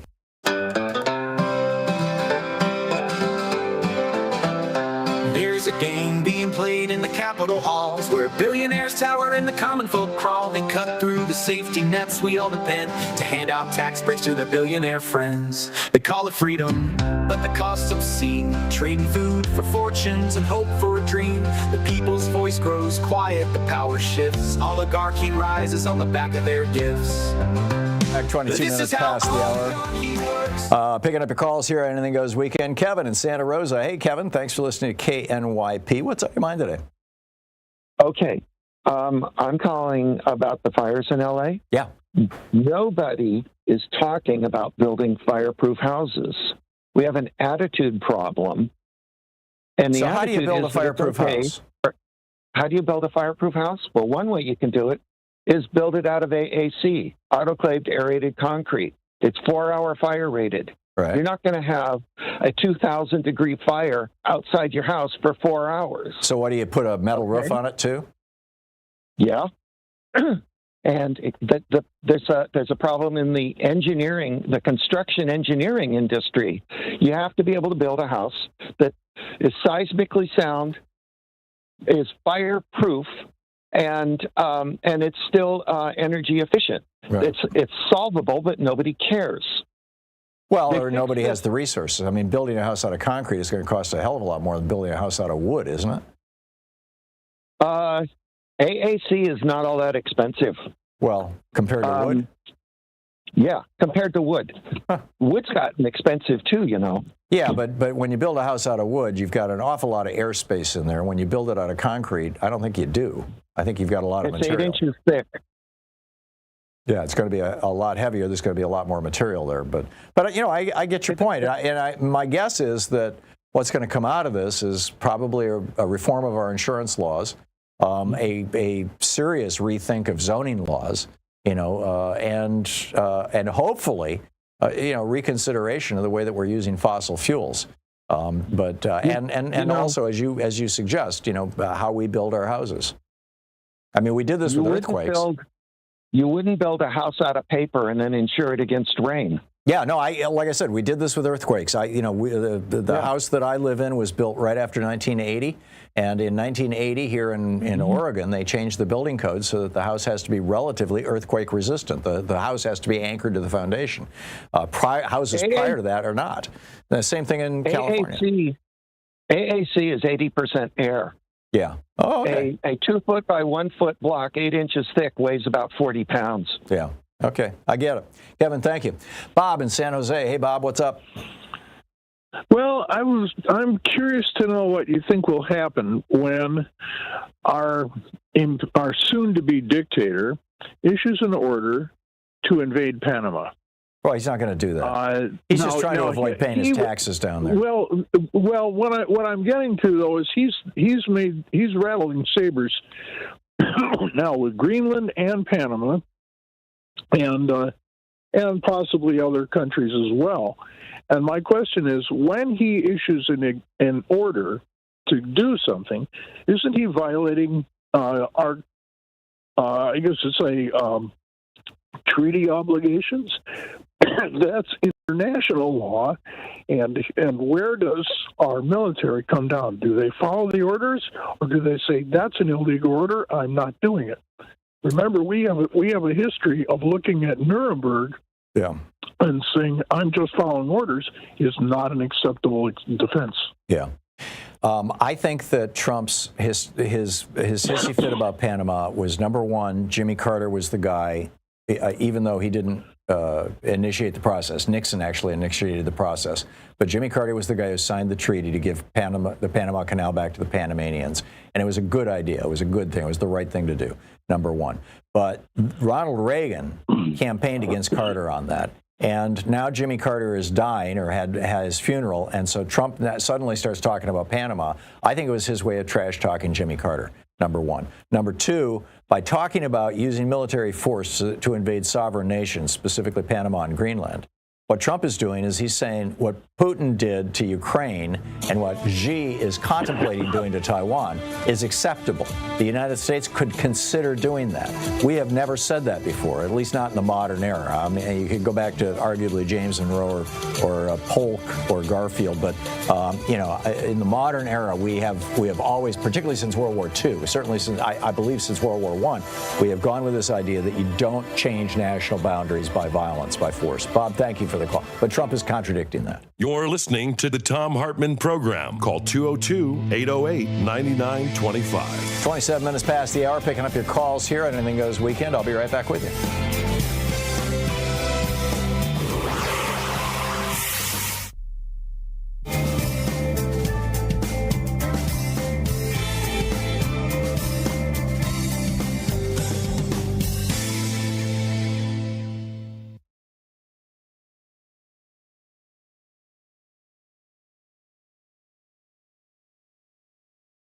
Today we're reading from Behold America by Sarah Churchwell, The Entangled History of America First and the American Dream.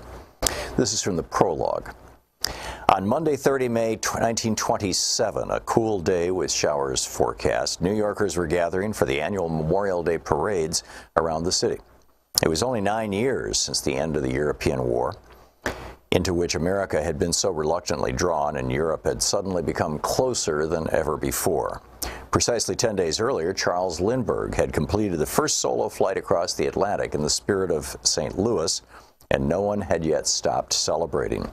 Front pages around the country reported that Lucky Lindy had been mobbed in London, greeted by rapturous crowds of 150,000. Few Americans were talking about much else than the newest national hero, but in New York that day, different kinds of mobs were about to gather. Around 8 a.m., a group of Italian immigrants living in the Bronx set out for the elevated train on their way to Manhattan to join the parade. But they were not going to honor the American soldiers who had died in the service of their country. They were supporters of Mussolini, planning to join 400 American fascists who were marching in Manhattan's Memorial Day parade as part of the official fascist movement in the United States.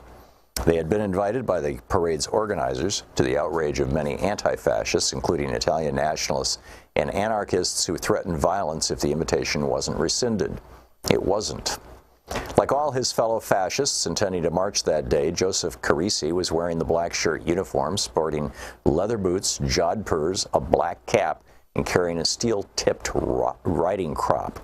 When he stopped to buy a newspaper, Carisi was jumped by two men, stabbed in the neck, and left to die on the sidewalk. Another fascist, Nicholas Amoroso, who was running either to catch up with his group or away from the killers, reports vary, was shot 4 times, once right through the heart. One of the two murdered men had served in the American Army during the Great War, the other with the Italian Army, papers reported. The parade they had meant to join took place without them, a fascist delegation of several hundred that was guarded by police to, quote, avert disorder. After the parade, the American blackshirts returned to their headquarters in the heart of Times Square. There, another of the fascists standing outside was set upon by 3 men. He defended himself with his riding crop as his fellow blackshirts charged out brandishing clubs and whips, chasing the assailant through the theater traffic in Times Square, who fled as the black-shirted mob tore through the traffic. 100 fascists, reported the New York Times, rushed the attackers. A melee ensued that was quickly dispersed by the police. There was also violence in Brooklyn, where a parade of fascisti marched from the Angelo Rizza Fascista League at 274 Troutman Street in Bushwick. The LA Times reported several hundred men were parading, including 40 or 50 in the black shirt uniform. Fights broke out between supporters and protesters mingling on the sidewalks, and an anti-fascist was found lying on the ground, stabbed in the back. He survived and identified a fascist as his assailant. Accompanied by 30 police reserves to forestall violence, the marchers made their way through Brooklyn, stopping at the Wilson Avenue station, where the fascisti came to attention and gave the fascist salute. They ended at a Roman Catholic church, where the priest blessed them under large American and Italian flags, while the police remained on guard. The biggest outbreak of violence that Memorial Day, however, occurred in Queens, where it centered around a different right-wing group, not Italian Americans, but the self-proclaimed 100% American kind. By 1927, the Ku Klux Klan had spread across the United States since its rebirth in Georgia 12 years earlier. The first Klan was formed in the immediate aftermath of the Civil War, as former Confederate soldiers in Tennessee created a secret society to promote white supremacism, and terrorize the newly freed slaves in the South during the Reconstruction era. The name is generally believed to have originated from the Greek word for circle, kuklos, while Klan pays homage to the mystified Celtic heritage supposedly shared by white Southerners. Within a decade or two, the first Klan had been successfully suppressed by law enforcement and died out by the turn of the century. But in 1915, it was resuscitated in Georgia, and by the early 1920s, the second Klan had achieved a powerful political presence in the United States, not only in the South, but across the country. I would add this is because of 1915, the movie Birth of a Nation came out. The Klan had an active presence in New York City and Long Island by 1927, with favorite slogans, which they even attempted to copyright at various points. That year, the Klan was calling attention to the fact that it first announced the program of 100% Americanism and of America First. They were not, in fact, the first to adopt these mottos, as this book will show. In 1927, both phrases had been around for a decade or more. But as far as the Klan busily copywriting hate was concerned, America First belonged to them. And on Memorial Day in Queens, 1,000 or so of them had gathered to march, many in white robes and hoods. They were accompanied by 400 women from the so-called Clavana, the feminine branch of the Klan.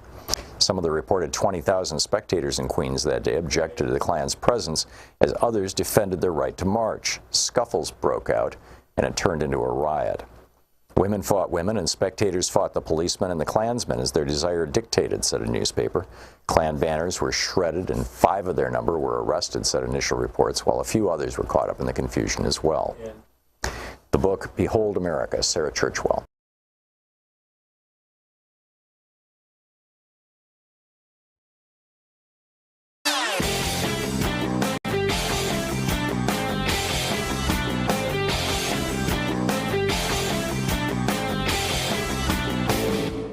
Share the Thom Hartmann Program with your friends. Our podcast, The Hartmann Report, is absolutely free and available wherever fine podcasts are available. And the entire 3-hour podcast is available over at thomhartmann.com. Back in 1968, when Lyndon Johnson was president, Earl Warren resigned from the Supreme Court. He was a liberal, even though he had been appointed by Eisenhower. Johnson wasn't able to replace him, in part because of Republican opposition in the Senate. And so when Nixon came in, he had this opening, but he wanted to have 2 openings. He wanted to get rid of Abe Fortas, who was the most liberal member of the court. So he had his Attorney General, John Mitchell, start an investigation into Abe Fortas's wife. Now, there was nothing there. There was no smoke at all. She had done absolutely nothing wrong, and history has proven that. But they were going to drag her before a grand jury and possibly before Congress and just, drag her through the mud. And this caused Abe Fortas to resign, and that gave Nixon 2 openings, and that's how the court turned to the right. I'm suggesting that Democrats should do the same thing with Justice Thomas. I've got an op-ed about it at Hartmann Report. You can read it over there. Check it out.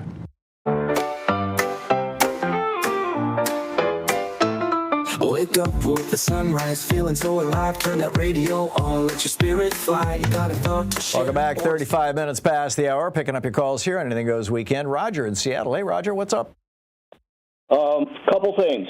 During one of the ad breaks, we had a KBCS commentary from Jim Hightower that a dog knows the difference between a stumble and a kick.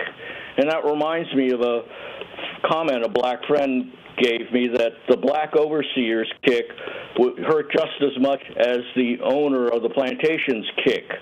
All right. So anyway, I get to my, I guess that made me think about the previous comment you had about the Wagner Group, that I think both the Russian troops that are fighting Ukraine as well as the Wagner Group are using the BIPOC members of the former Soviet Union as mercenaries, and witness the willingness of the Russians to have the North Koreans fight instead of white Russians. But yeah, anyway, there was an article about, where was it? I think it was in the Financial Times this morning, about how refugees from one of the former Soviet countries, or perhaps it was a North African country. Maybe. Say that again? Chechnya? No, they've been using Chechens for a long time. This was a new one. I'd have to look it up, but but the point was that it was, people of color, and many of them Muslims, who thought that they were coming to Russia for job opportunities, and instead, once they got there, were drafted into the military and sent off to fight in Ukraine. And I'll have to track that story down, because I read it last night as I was falling asleep, and I don't recall all the details. I'm sorry. Yeah, but my main question when you interviewed me for the call was about what are your predictions about the fall of Netanyahu and the right wing now that he's been asked to testify in his court process in Israel? Does that mean that he no longer thinks that Trump will support him in his continued no, he knows leadership? He knows Trump is going to support him, and his popularity has soared since going into northern, the Golan Heights and into Lebanon. He's really succeeded in breaking the back of both Hamas and Hezbollah and isolating Iran, which is, foreign policy-wise, probably a very good thing. I don't think he had to kill over 40,000. Right. And so I have a problem with his methods, but not necessarily with his goals. But the bottom line is that his popularity was in the crapper for a while there, and it's now rebounded. He's doing very well, electorally. Beyond that, I don't on a daily basis or even a weekly basis follow Israeli politics, although I do have friends who live there. But I suspect that it's going to be very, very hard to dislodge this man, and that every day that goes by, he's doing, he's burrowing more and more of his people into the Israeli bureaucracy and the Israeli judiciary in ways that will protect him, the same way that Trump is going to, did it 4 years ago and is going to do it again. Well, with the apartheid comment that Jimmy Carter had, yeah, which I think you're spot on with. Trump trying to draw attention away from the contrast between Carter and himself. I think that since the president put it out in book form that Israel is using apartheid methods to discriminate against the Palestinians, I think that maybe is what we need to do as Americans, to maybe divest and or boycott Israeli products like SodaStream. Yeah. From anything that's made by Israeli companies in Palestinian territories. I'm not sure that they're doing much right now, because most of the Palestinian territories, well, Gaza has been just bombed to hell. The West Bank is still largely intact, although they're still stealing land. So yeah, I think SodaStream's in the West Bank. Yeah, most likely. To the best of my knowledge, that's the only company that I know of is an Israeli company. I mean, there may be others, but Roger, boycotts almost never succeed. They make great moral statements and all that kind of thing, and I'm not opposed to them, in that context, but they almost never succeed. Roger, thank you for the call. Paul in Somerville, Texas. Hey, Paul, what's on your mind today? How are you today? I'm well. What's up? I touched base with you, I guess, a couple of years ago, got the long COVID. Oh, you had long COVID? Yep. How are you feeling now? Not good at all. So you still have long COVID? Oh, yeah. Now, there was a study that was published last week in, I don't know where it was published scientifically, but I read about it either in the New York Times or the Washington Post, that said that a 15-day treatment of Paxlovid is proving to be quite successful against long COVID. That apparently long My doctor COVID... and I've talked about that, and she doesn't think with one, my age, and two, my bipolar, that would be advantageous for me. Okay, well, you should follow the advice of your doctor, Paul. That's what I'm trying to do. Yeah. What's happened now is I'm pretty much bed. That's the other problem. Brain fog, just drop words. Yeah, it sounds like you're struggling. I'm this week went to a wheelchair getting around. Last time I talked to you, I was using a cane. Yeah. Then I went to a walker. This week I've gone to a wheelchair. Oh my! And you attribute all this to COVID? Oh yeah, that's what. Is it that your heart just can't deal with the exertion? There's a whole bunch of focus groups on online, right. COVID groups, discussion groups. There's an awful lot of people that are in there that have it. That are, I mean, some groups are. You can tell they're desperate because they're trying anything. Oh, they're saying now that something like 3 or 4% of all people who get COVID end up with long COVID, and I mean 10% of people who get COVID end up with periodic long COVID, which is long, COVID that lasts for months and months, but eventually ends. But years and years, that's 2-3%. And every time you get COVID, you pretty much double your chances of it turning into long COVID, which is really scary. The other thing that you're talking about scary, about a month ago now, 3 reports came out almost simultaneously. One from Germany, one from Denmark, and one from Oxford University. They're 90% sure that long COVID is caused by an infection of the brainstem. Wow. And that may be why Paxlovid, a long course of it would work against. Apparently you've got to saturate your body for at least a couple of weeks with it, rather than the normal, 3-day course or 5-day course, whatever it is. I've never taken it, but it's fairly short, I know. But again, talk to your doctor. Paul, thank you for the update, and I wish you the very best. I mean, it's just got to be awful. And good luck, my brother. Thank you for the call. Devon in Pittsburgh. Hey, Devon, what's on your mind today? Hey, Tom. Thanks for taking my call. Well, as an homage, I guess, to Jimmy, and because it's just the right thing to do energetically for this planet, and Jimmy Carter, that would be correct, President Carter, right? It seems like the vitriol of the Trumpansies has infected America in such a bad way that we now are quick to condemn people who have an allegiance to a different political party or who have an obscene amount of money, but yet are human beings and Americans. And, I'm all for eating the rich, but those people who lost multi-million-dollar homes in California, they're people too. They cry real tears. It's true. They have real children, real lives, real families. And I think we're going to get a lot farther in this contest of wills if we take every step out of love and don't let the hatred infect our own selves, because love is the answer, and it is the way out of this mess.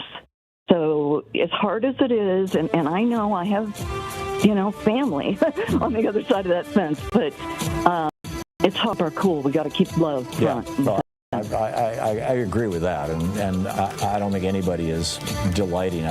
It was one thing yesterday seemed ironic, but I don't think anybody is delighting on the destruction of anybody's home. Hopefully. I certainly am not. I agree with you, Devon. Thank you very much. A message we all needed to hear. You're listening to Thom Hartmann. Visit thomhartmann.com for audio and video archives. 45 minutes past the hour here on Official Donnie Convict Today. We'll be back with your calls. Stay with us.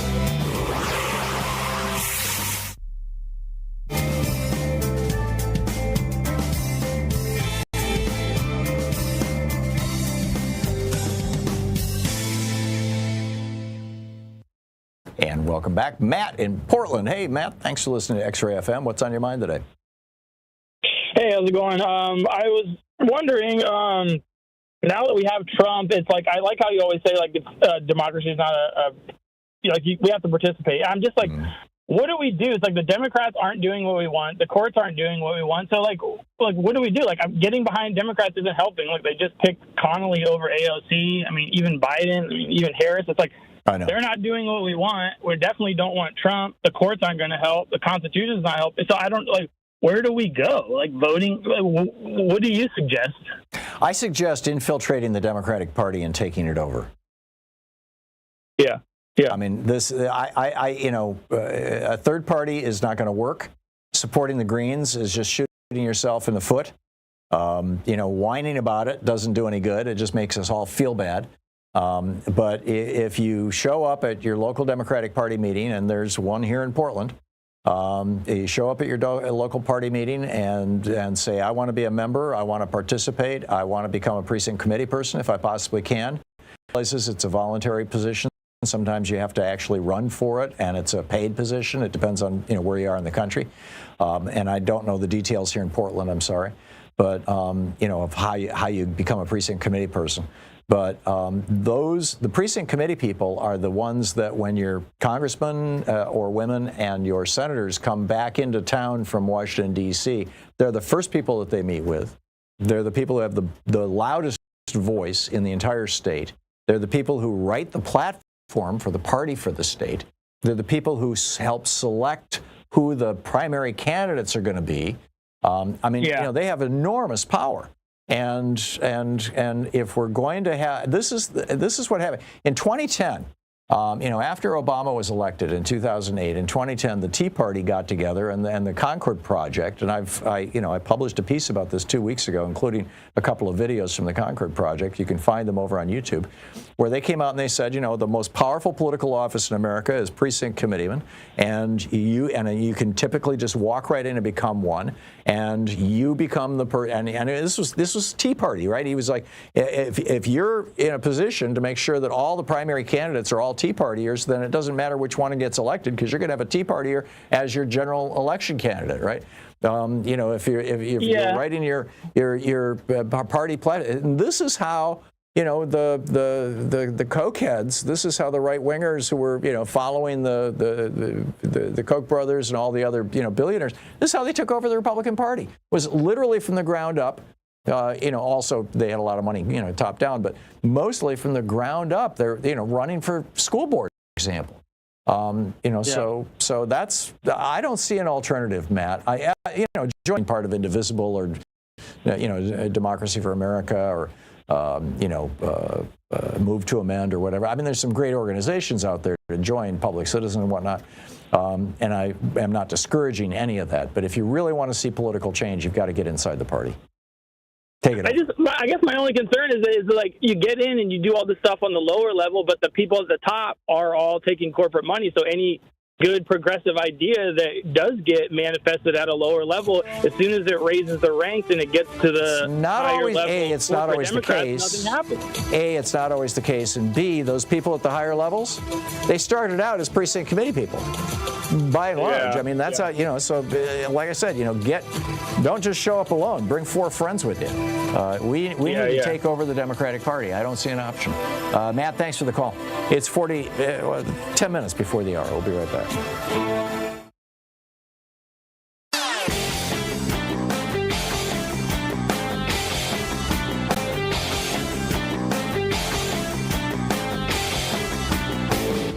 Hey, thanks so much for sharing our program and for reaching out to our stations and sponsors and letting them know that you're listening. It really means a lot to us.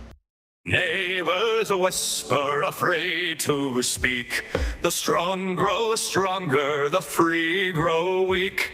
Yet in the silence, a spark still burns. A lesson of freedom, the tide still turns. Echoes of history ringing in our ears. Warnings unheeded through the years. Will we stand or let it fall? The choice is ours, it's a clarion call. Welcome back, 10 minutes before the hour. Picking up your calls here at Anything Goes Weekend. Carol in Monessen, Pennsylvania. Hey, Carol, what's up? Hi, Tom. I have a somewhat unusual theory about why Trump has been able to get away with a lifetime of crime without paying any kind of price for it, including today. You mean beyond the fact that he's rich, white, and male? Yes, it's beyond that. Okay.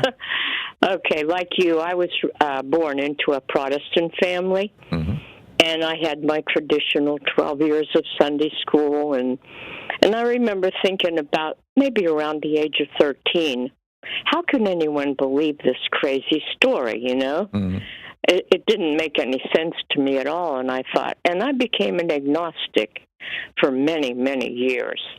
And then one day, a thought came to me out of the blue, and it dawned on me that, you know what, this story is too crazy to have been made up.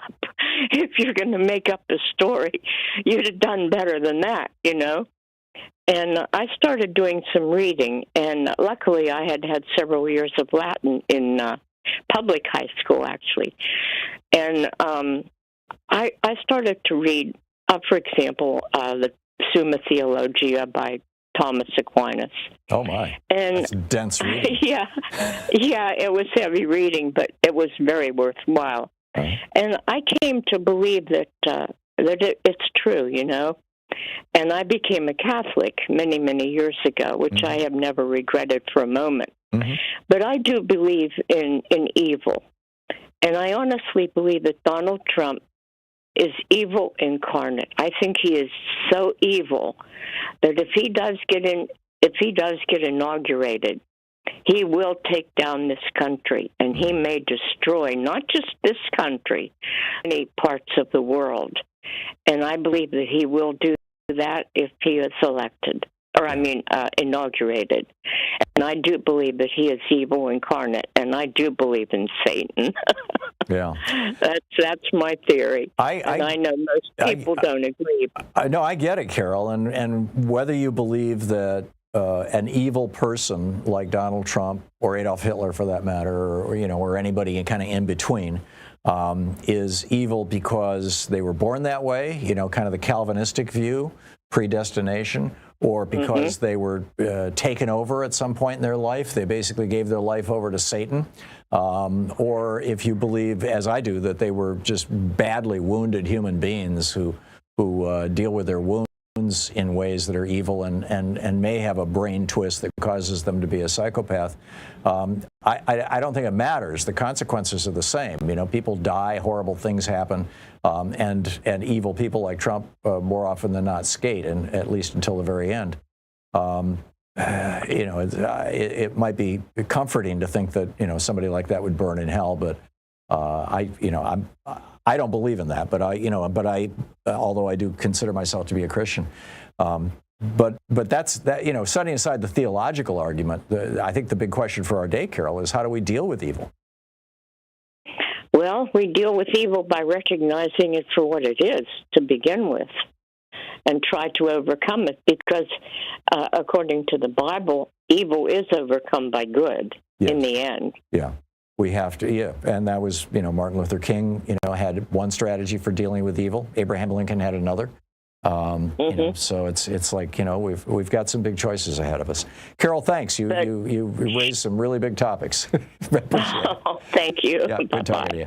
Ken in Statesville, North Carolina. Hey, Ken, what's up?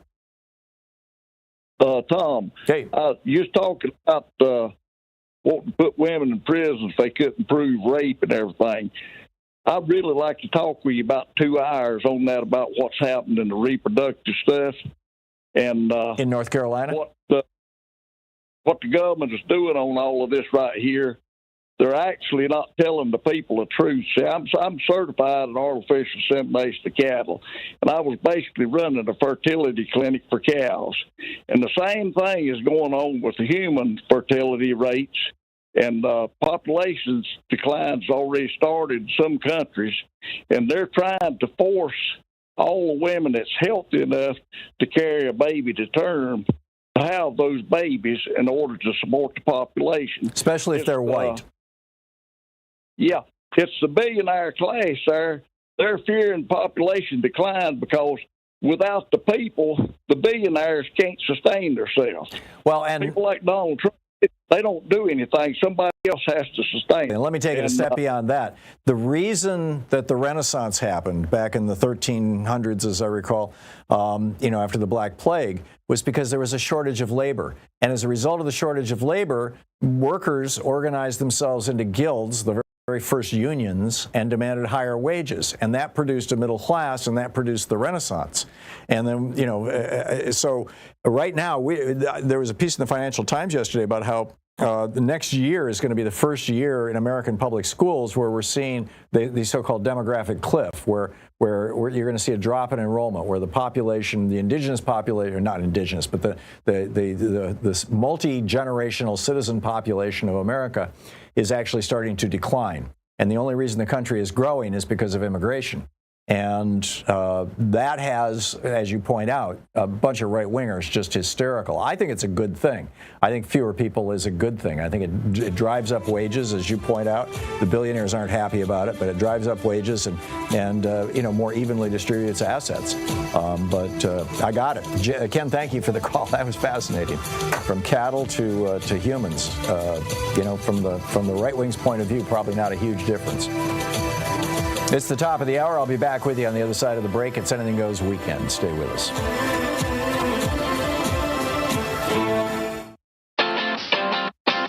You're listening to Thom Hartmann. In addition to bringing you the Thom Hartmann Program here on Free Speech TV and Video Media Online, we also have a whole set of ways you can interact with us and tools you can use to spread the word about the importance of democracy and the threats to it in our republic. First, there's your daily homework. Sue Nethercutt puts together a daily email newsletter that has a link to every story I discuss on the air, so you can find my sources and you can share them with your friends. It's free and you can sign up at thomhartmann.com. Second, I publish my daily take every day over at the hartmannreport.com website. That's also free if you want the daily 5 days a week rant in your inbox. No ads either. Third, we have the podcasts.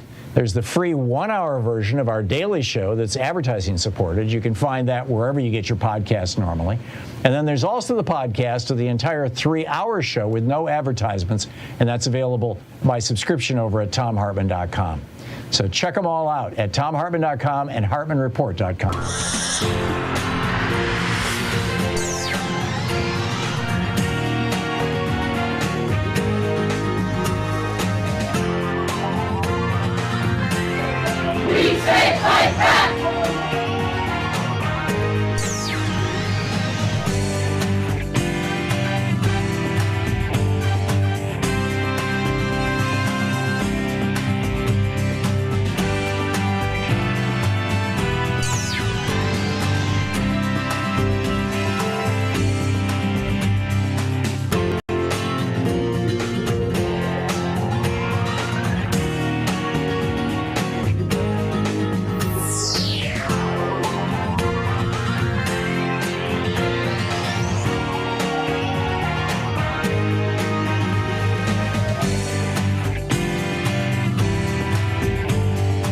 Our book today in the Thom Hartmann Book Club is The Brainwashing of My Dad, How the Rise of the Right-Wing Media Changed a Father and Divided Our Nation and How We Can Fight Back by Jen Senko. This is from Chapter 6, How Talk Radio Hijacked My Dad. In 1984, Reagan was reelected in a landslide victory against liberal Democrat Walter Mondale. That year was also when everything began to change for my dad and our family. In 1984, Dad retired from his job with the federal government at age 62. Both my parents missed being near the shore, so they moved back to New Jersey and settled in Toms River, a town where there was a large retired population. Still energetic, my father got a part-time engineering job 3 or 4 days a week, necessitating a long solo commute by car.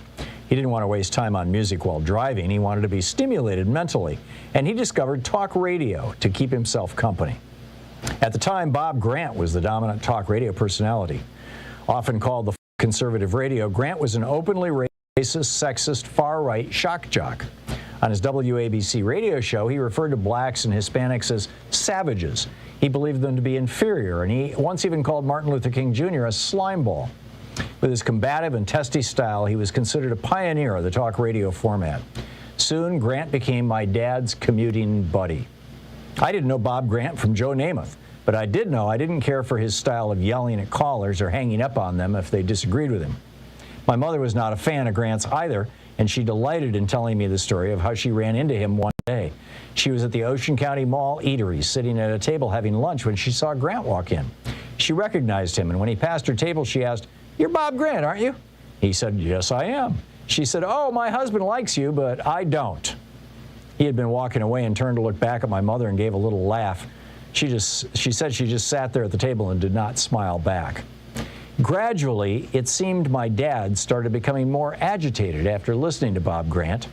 Eventually, he became consistently more irritable, excitable, and easy to anger. Little did we know, a metamorphosis was beginning. Along with massive deregulation in the communications industry, there were several other factors that led to talk radio's explosion of popularity in the 1980s. The first was that music had moved from the AM dial to the high-fidelity sound of FM, and thus left a void on the AM dial. Broadcasters realized that filling that blank airspace with mainstream news wouldn't make much money. However, entertainment made money, and talk radio was entertainment at its finest, even when it masqueraded as news coverage. Human conversation didn't benefit from high-fidelity sound the way music did, so talk radio filled the void on the AM radio waves perfectly. The second contributor to talk radio's rise was the new accessibility of satellite technology, allowing anyone to broadcast a show nationally. And the third was the fact that when 1-800 numbers became available, you could have callers call in from all over the country. These factors combined to make a pretty powerful storm. The format of talk radio was, of course, not new. The format first debuted in the 1920s, continuing with Father Charles Coughlin's controversial and anti-Semitic radio broadcasts in the 1930s. Coughlin has often been referred to as the father of hate radio, and he paved the way for all that has come in his medium. Many of the most famous conservative talk radio personalities modeled themselves after the 1950s sensation Joe Pine. His show, It's Your Nickel, consisted of Pine debating his opinions with people calling in. Calls often culminated with him insulting the caller, to the delight of his audience. The format of talk radio evolved from there, but many of the most popular shows and hosts, including Bob Grant, Rush Limbaugh, Sean Hannity, and Glenn Beck, have stuck with the confrontational tone and high-emotion interactions that these early hosts introduced. There haven't been many successful liberal talk radio hosts. Ed Schultz, Randy Rhoads, and Alan Colmes tried to make inroads, but simply failed to draw a large audience, in quotes. You may wonder why conservative talk radio programs have been so phenomenally popular while equivalent liberal shows have foundered. Aside from big money to support it, the secret seems to lie in the inflammatory approach favored by these so-called conservative hosts. Abram Brown of Forbes says of liberal talk radio shows, it's not the same thing as a Limbaugh or a Hannity. It's more general, not really railing against the system. No one's yelling, we need to get rid of the Republicans. They're the worst thing that happened in this country. But you'll hear conservative radio hosts say that about liberals on their programs. Brown makes another good point that speaks to that. Tell your audience that the mainstream media is corrupt and biased, that there's more than that there's all the more reason to turn to your conservative talk radio to get the truth. Anger is a hot commodity. Finding an enemy is even hotter. Or as Ailes might say, it's the emotions, stupid. He did not actually say that. A little-known but very chilling example of how powerfully influential radio can be is the 1994 Rwandan genocide, where an estimated 800,000 citizens were brutally murdered by their fellow citizens, the Hutus. This happened after an intense radio campaign that started in 1993 dehumanized and demonized one group, the Tutsis. Militia groups were formed, and police and soldiers joined them in the killing. Samantha Power, who later served as the U.S. ambassador to the United Nations, said killers often carried a machete in one hand and a transistor radio in the other hand. Dad discovers Rush Limbaugh. About a year after working part-time in his long commute, my dad officially retired.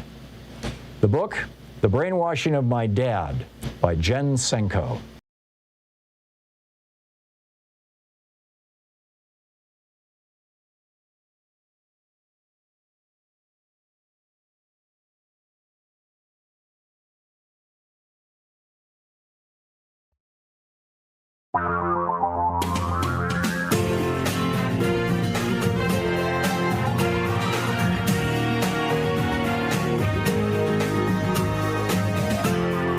This is the Thom Hartmann Program.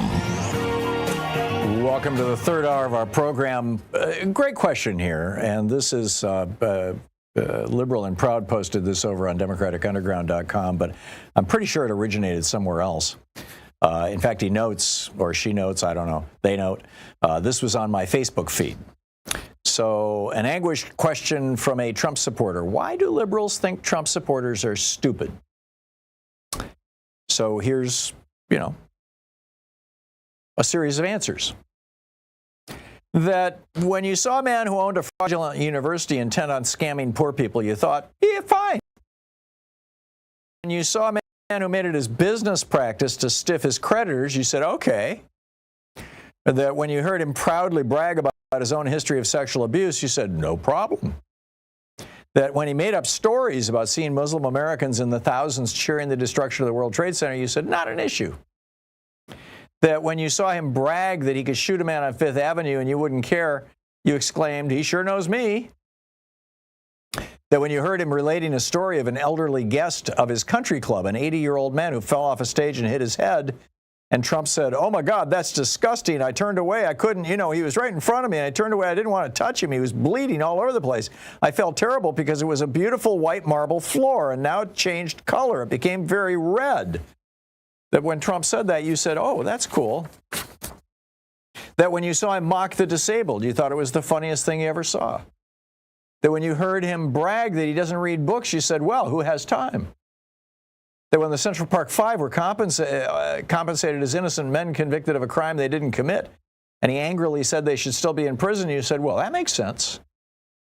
That when you heard him tell his supporters to beat up protesters and that he would hire the attorneys, you thought, yeah. That when you heard him tell one rally to confiscate a man's coat before throwing him out in the freezing cold, you said, what a great guy.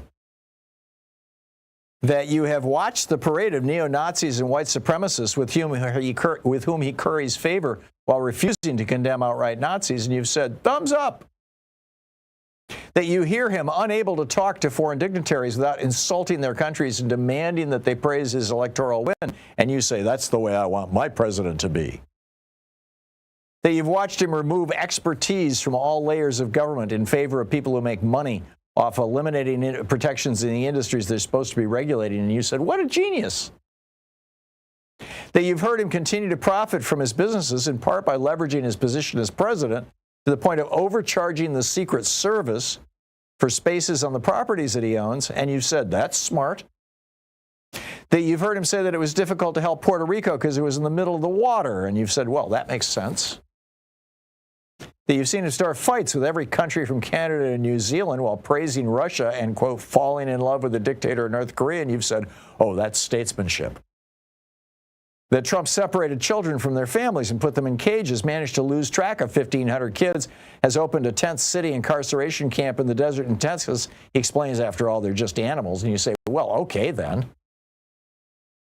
That you've witnessed all the 1,001 other manifestations of corruption and low moral character and outright animalistic rudeness and contempt for you, the working American voter, and you still show up grinning and wearing your MAGA hats and threatening to beat up anybody who says otherwise.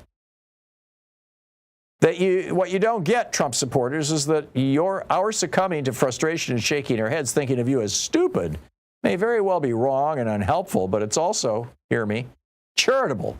Because if you're not stupid, we must turn to other explanations, and most of them are less flattering than stupid. I love it. Thank you to Liberal and Proud for posting that over at DU. So, Anything Goes weekend. What is on your mind today? Mark in Chicago. Hey, Mark, thanks for listening to WCPT. What's on your mind today? Hey, Tom, it's always good to talk with you. A couple of things I wanted to say. One, I think that at every turn, I know that I will, but I think at every turn, we have to hold Cornel West accountable, because I think that he was the Jill Stein of this election that she was of the 2016 election with Hillary Clinton. What percentage of the vote did he get? Even. It was virtually non-existent, wasn't it? Well, I don't think it was the percentage of the vote that he got. I think was the influence on the election. I think that he influenced or encouraged people, one, not to even go to the polls, and by his rhetoric that he encouraged people to vote for Trump. Well, the people in my mind who that kind of influence. Yeah, the people who, in my mind, encouraged people not to go to the polls were the doomsayers about the Democratic Party, mostly over on Hill TV, who, you know, if if an event happens, if it's a bad event, well, you blame the Democrats. If it's a good event, and then, did the Republicans do it? No, then you blame the Democrats. I mean, it's like no matter what, you blame the Democrats, and Democrats are just never good enough. They're never right, and it's all over YouTube too. I mean, there's all these commentators and TikTok and Instagram. A lot of young who are just spreading cynicism as thick as possible, and of course that is. We know now from analyses that have been done that in the 2016 and 2020 elections, the main message that came out of the Russian troll farms, who produced literally millions of messages, was don't bother to vote. It was a message of cynicism, directed at Democrats. Yes. So I don't think I get it. Cornel West and Jill Stein, contributed to that, and Cornel West certainly was a big purveyor of it, but I don't think either one of them had anywhere near as much influence as the Russian trolls and Elon Musk and the secret algorithms on social media. That may be so, and you may be very correct about that. But I think that he had enough influence within the black community, especially black men, and for black voters to sit down and not even go to the polls, which could be that 1 or 2% that could have made the difference. Yeah, that's and possible. He knows better. That's what makes this worse, is that he absolutely knows better. It's like, and I agree with you, we have to infiltrate the Democratic Party and make it better. Right. It's like a car. If your car, has a malfunction, you don't go buy another car. You just get the malfunction fixed so that the whole car works better. Right. And that's what we have to do with the Democratic Party, rather than saying, a third party, which is not going to work. I agree with you. And so what we're doing here in Chicago, because we do have a large black voter registration number of people here, we're going to build a independent black voting bloc, and we're going to infiltrate the Democratic Party so that we can make the Democratic Party work better, because it is the best thing that we have available to us. Good on you. The Republican Party is not an alternative. Yeah, good on you. I agree. I absolutely agree, and I love your perspective on that. And good luck. Good luck. Keep us up to date on how it's working out, okay? Sure will. Thank you very much. Good talking to you, Mark. Lewis in Asheville, North Carolina. Hey, Lewis, what's on your mind today? Hey, Tom. What I've done this year, I had made my New Year's resolution, was to call a weekly call to both of my senators and my congressional representative. Mm-hmm. What I do, it's the same topic to all three. So I put it on their record. I'm always polite. And I actually thank the people who answer the phone for what they're doing in their role. Just to, just be nice. That's all you got to do is just be nice. Yeah, they're not the enemy. They're just trying to do a job. Yeah, absolutely. So I'm just kind of disappointed. A lot of my friends, they're like, "Oh yeah, it's so good you call." And I said, "Well, here's their numbers. All you got to do is call them. They're not going to you're not going to get in trouble or anything. Just call them." As simple as that. Yeah. So anyway, I just thought I'd like to encourage your listeners, I should say our listeners, because we all listen to you and love you, and what you're saying. So thanks again, Tom. We really appreciate it. Thank you, Lewis, and thanks for listening to us there in Asheville, North Carolina. I appreciate it. It is 15 minutes past the hour. It's Anything Goes Weekend, picking up your calls here. I'll be back with more of your calls in just a moment. Stay with us.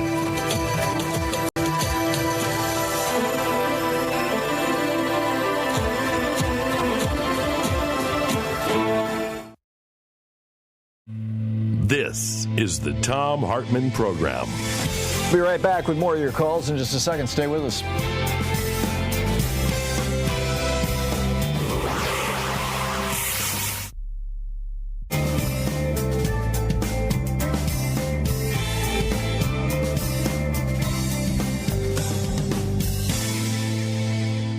And welcome back.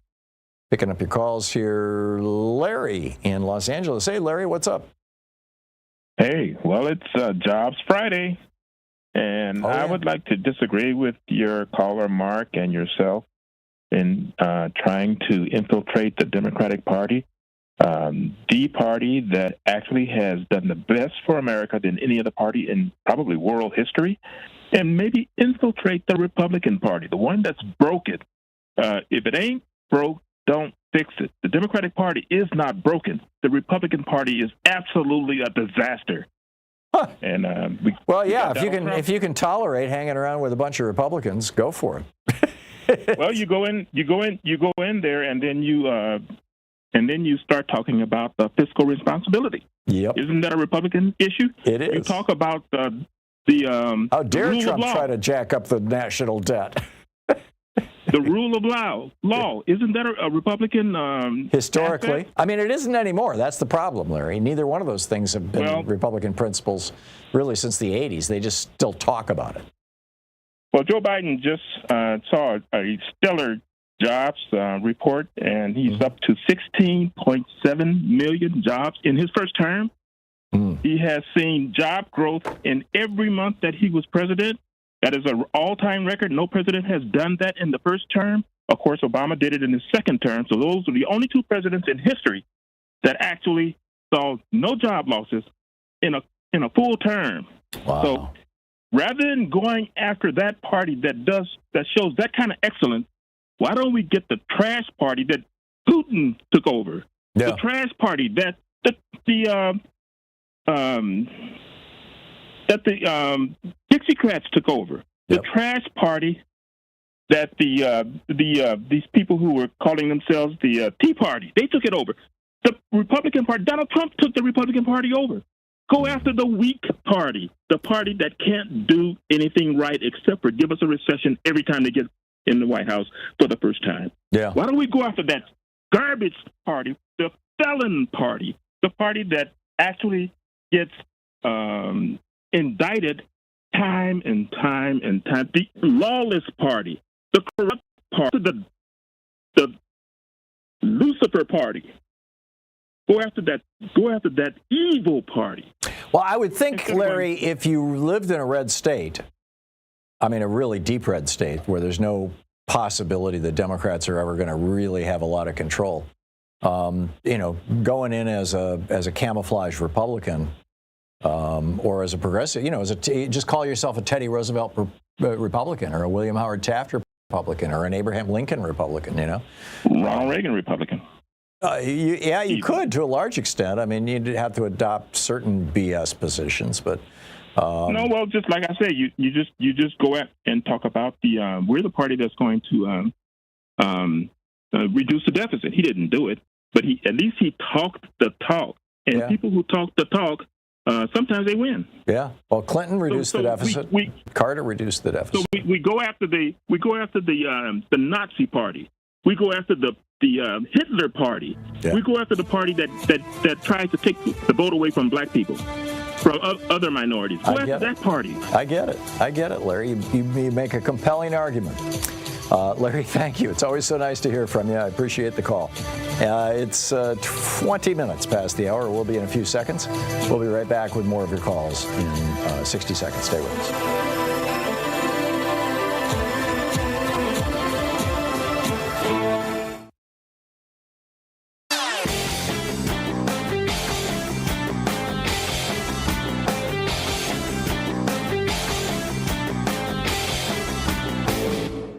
Missed my opening rant today? It's usually published over at HartmannReport.com, where you can read it and share it with your friends for free. Check it out, HartmannReport.com.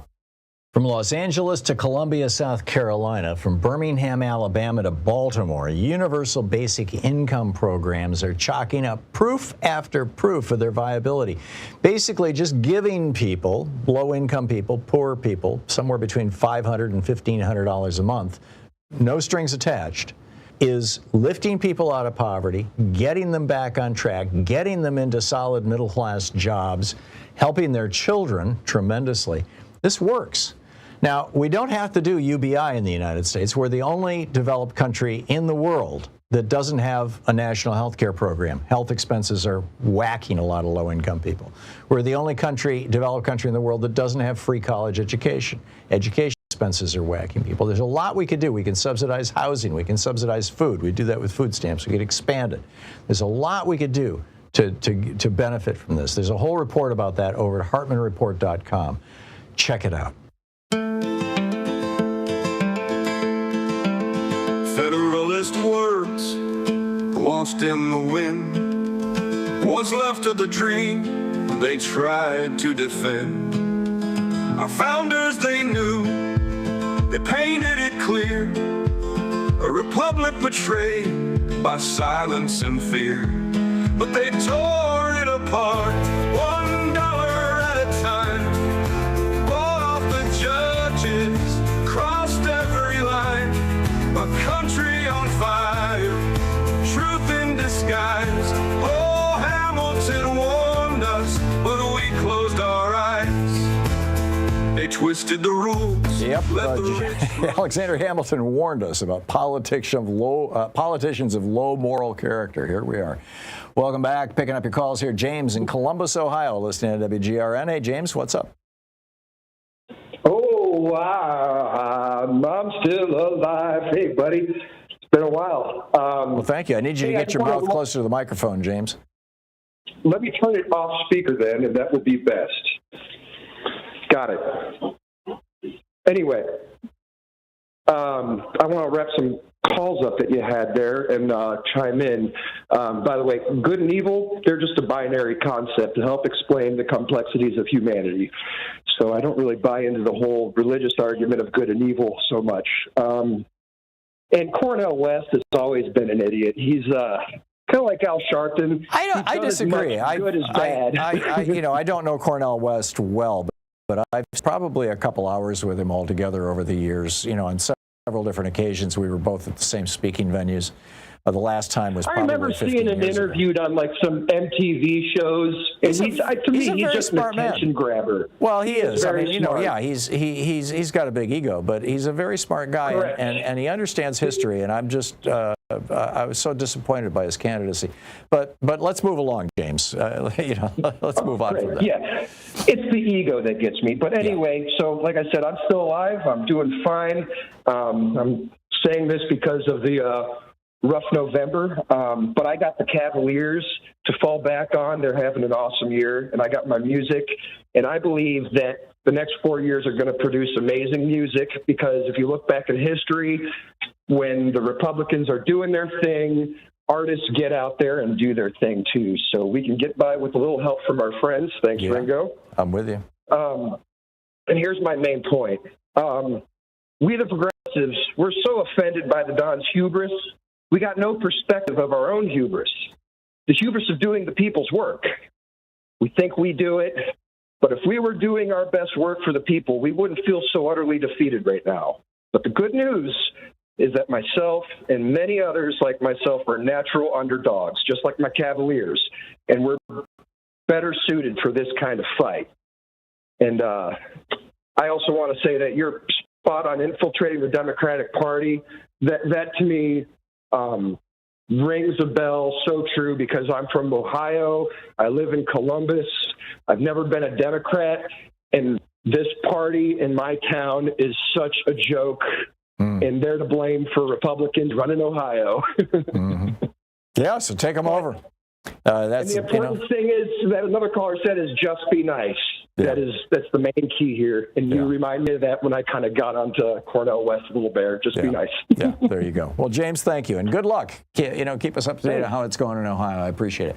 Shabazz in Cambridge, Massachusetts. Hey, Shabazz, what's on your mind today? Yes, how you going? Hey, Tom, I'm calling about the fires out there in L.A., and I'm surprised the fires out there in L.A. Yeah. I'm calling about that. I'm surprised.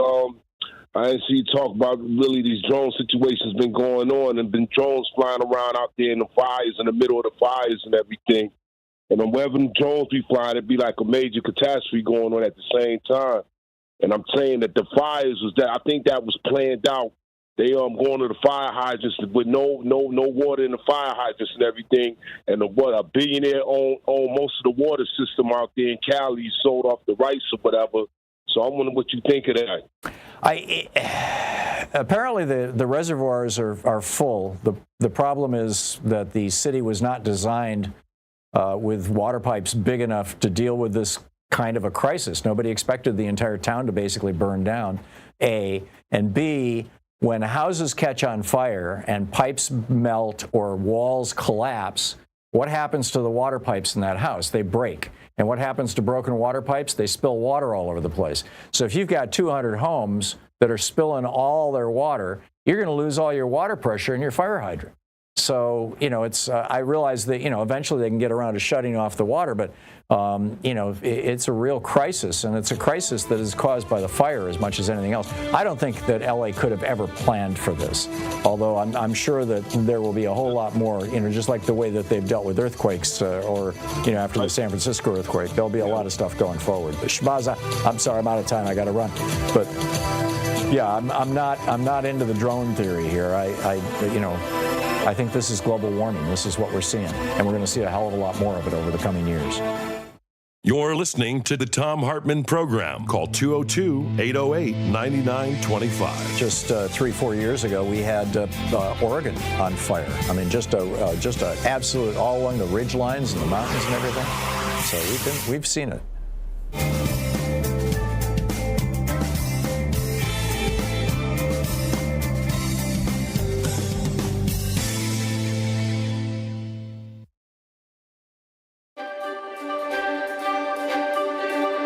Our book club selection today is by Raghuram and J. Karam. It's titled Free the Press, The Death of American Journalism and How to Revive It.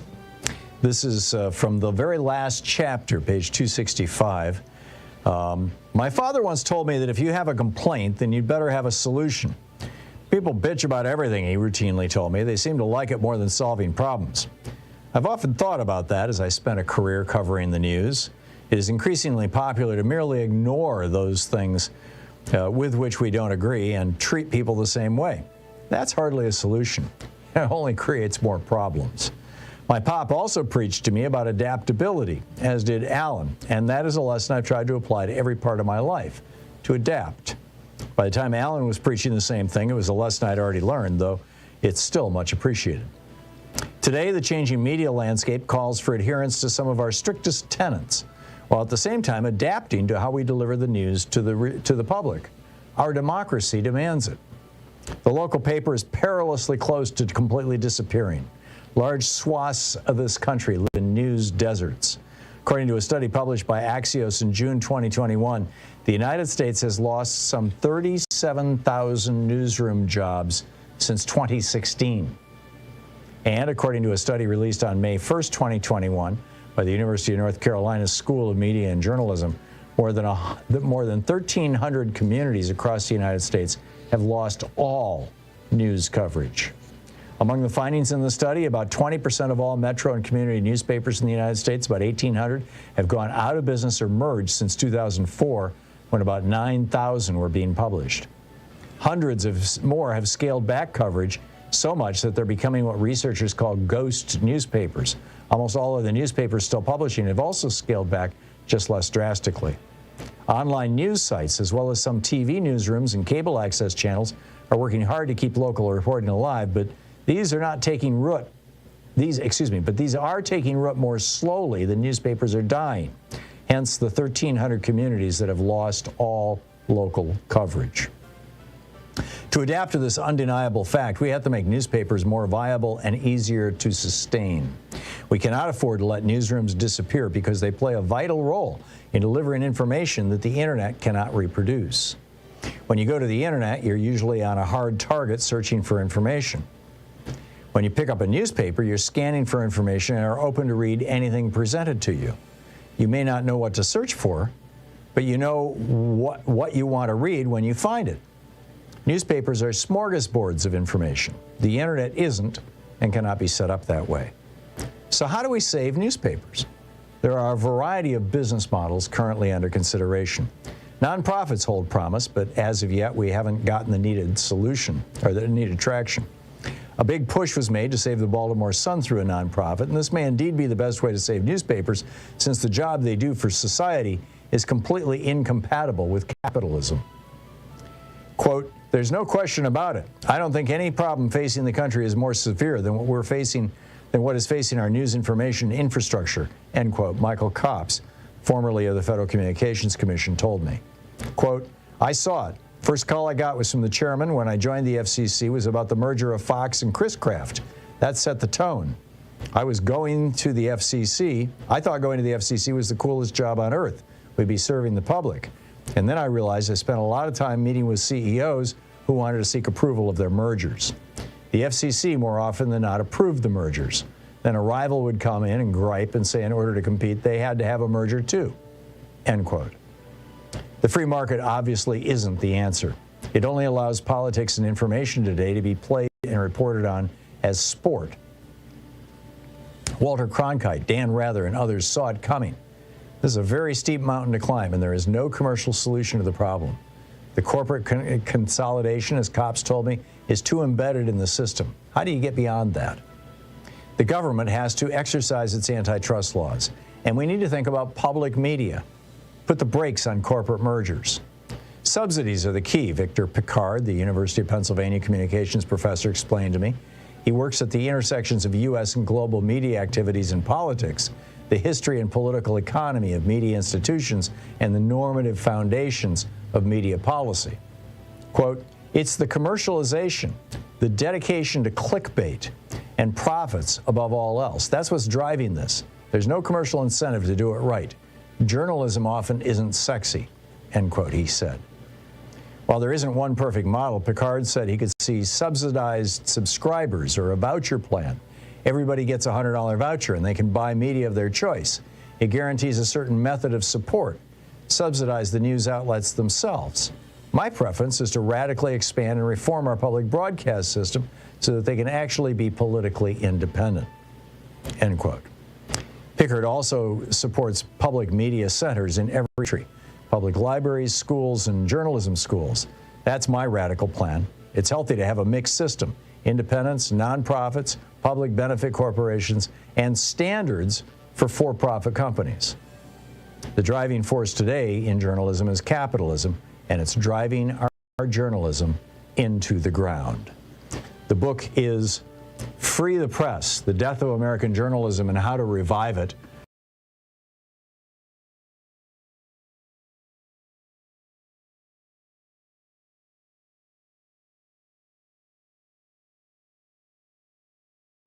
Help support progressive radio. If you're listening to us on a commercial station, call their advertisers and let them know you're listening. If you're listening to us on Pacifica, or one of our many nonprofit stations, please support them when they do their fundraising drives. Thanks for supporting Progressive Talk Radio, and tag you're it.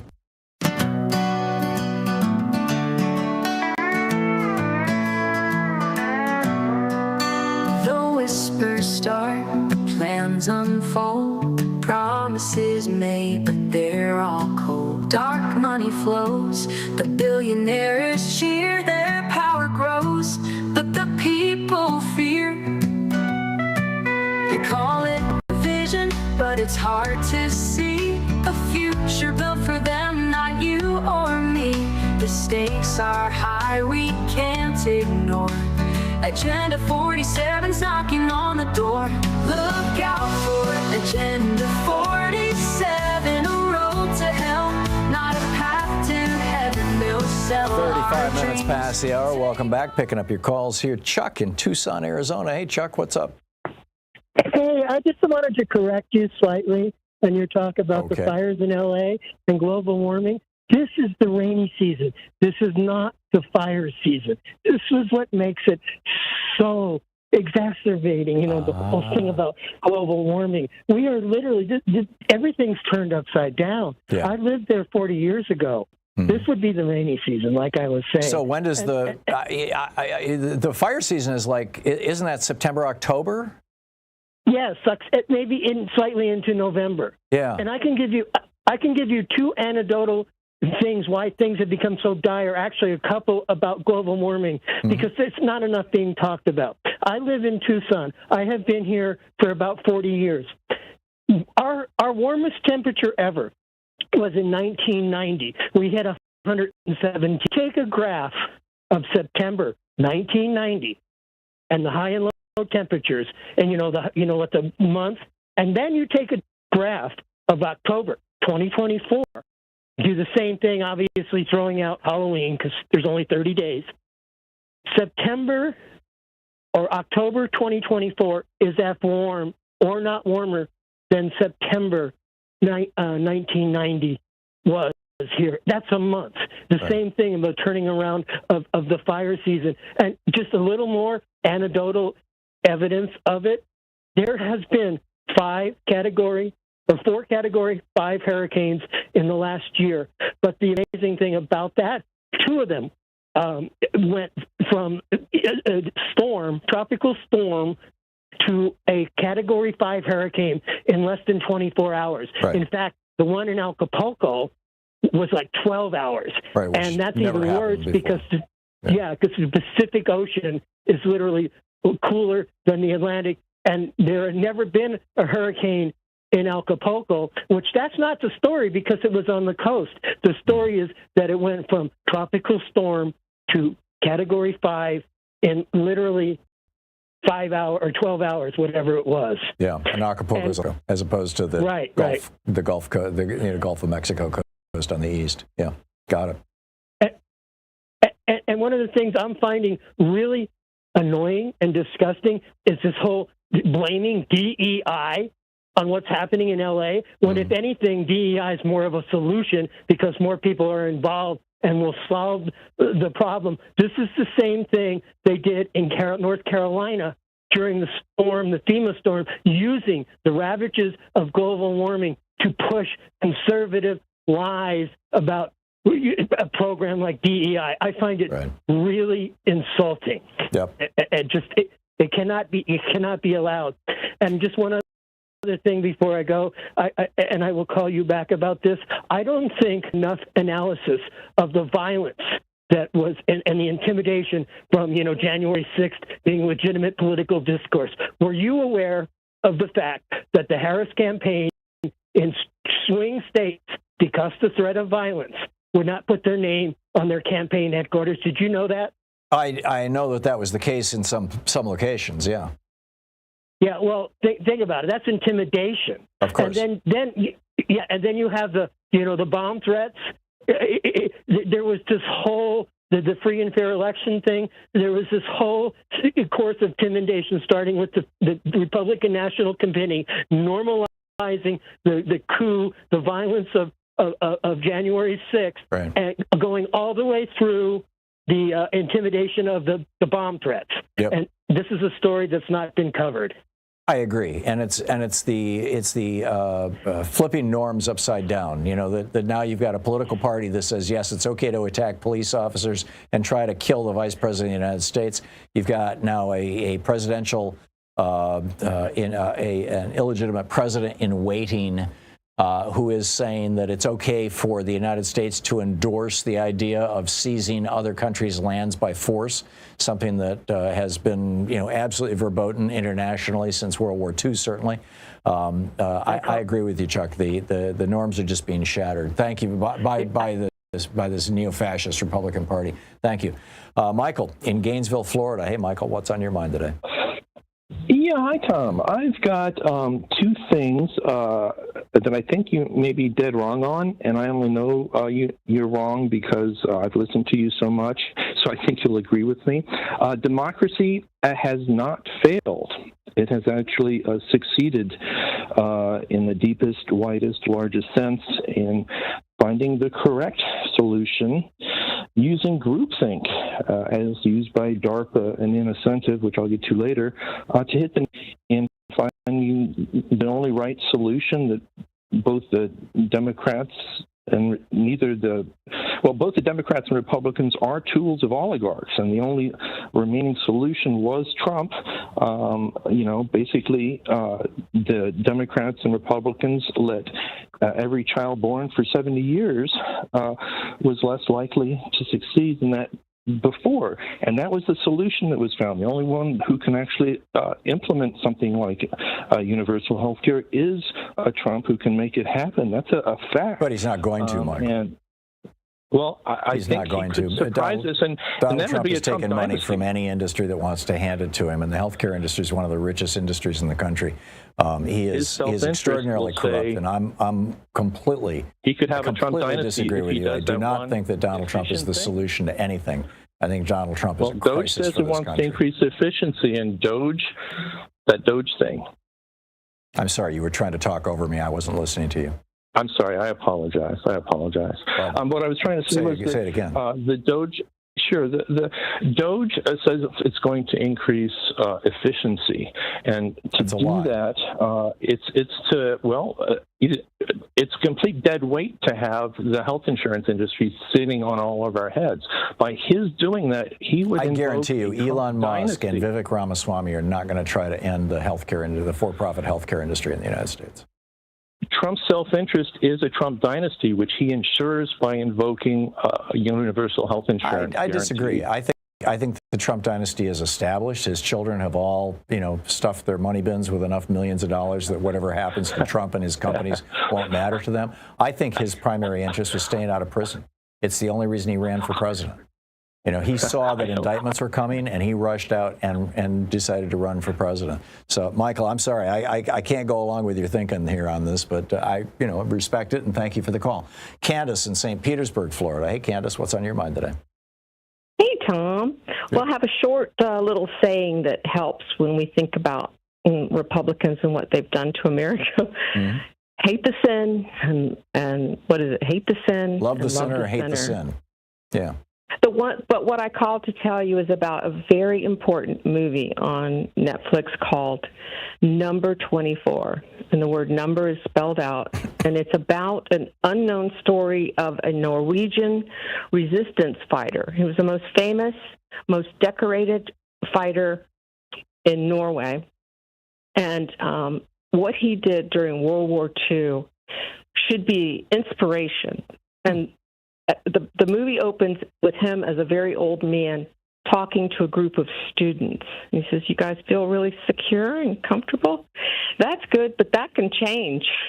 But it's a marvelous story about I think I resistance. saw this movie. It's kind of a semi-documentary. Didn't it come out like 5-6 years ago? I don't know. His name is Gunnar Sonsby.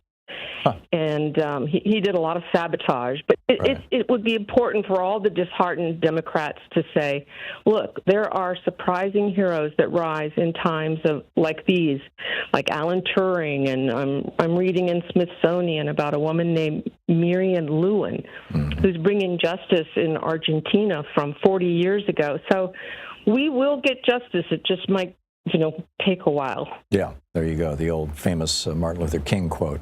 Thank you, Candace. Thank you very much. All right, keep the faith. Yeah, all right, take care. I will Bye-bye. do my very, very best. Thanks for the call. It's 44 and a half minutes past the hour. We'll be picking up more of your calls in just a moment. It's Anything Goes weekend here on the Thom Hartmann Program. Defending America from the weapons of mass deception.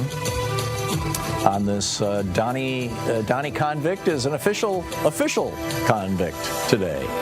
Indeed, the first president of the United States to have been convicted of any felonies.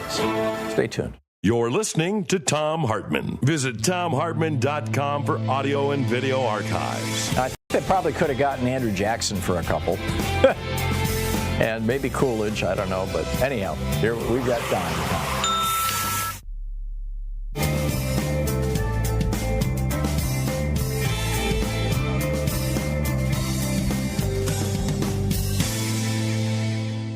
And welcome back. James in Hollywood. Hey, James. Hoping you're avoiding the fires. Yeah, boy, you should have seen it on Wednesday. The skies over L.A. look like Armageddon. Yeah. But anyhow, Tom, you're still the smartest man in all media, and I have simple solutions for all the problems in the world. I had a company that built the fireproof homes, and they work. They're actually painted with the same paint that they use on the space capsules. And those astronauts do not get hot at 2,500 degrees. Anyhow, I also have a company I'm launching today or tomorrow to end all fires, end forest fires, and brush fires, and neighborhood home fires. But the main reason I was calling was that everyone out there beseech Biden, especially all your callers and listeners, the emotional ones on Gaza, that Biden, before he gets out of office, demand a complete ceasefire in Gaza, allow all humanitarian aid in, end this genocide that the world recognizes and we are supporting. And if you, Netanyahu, do not do this, you will never get another bomb, rocket, or bullet or dollar from us. Yeah. And the last thing, if everyone out there would call the White House. Anyhow, the last thing, Tom, for all your listeners out there suffering from cancer, chemo, or any terminal disease, look into macrobiotics. It translates the great way of life. Yeah. Buy the Cancer Prevention Diet by Michio Kushi. And I beseech you, Tom, to buy 3 copies, one for Joyce, one for you. Okay, I got it, James. I'm very familiar. In fact, I knew Michio Kushi. I spent a day with him walking around the Natural Foods Convention in Boston, back in Cambridge, actually, back in the mid-1980s. Must have been 81 or 82. And we had to keep stepping outside so he could smoke a cigarette. It was a very strange guy. But James, thank you for the call. John in Roselle, Illinois. Hey, John, what's up? Hi, Tom. Thanks for taking my call. Sure. Hey, so I am not a fan of Donald Trump at all. But if you look at his motivations and what he wants to do, and I mean, he said in his first term, he thinks he belongs on Mount Rushmore. He'd like to lock his legacy in as some president that's done great things. So when you look at Greenland on a map, Panama, and you take into account climate change and the opening of the Arctic, seaways that China and Russia are vying for, Trump wants to become part of that game. And so there's a logic to what he's thinking about. I don't think so. However, what he's missing, too, is climate change.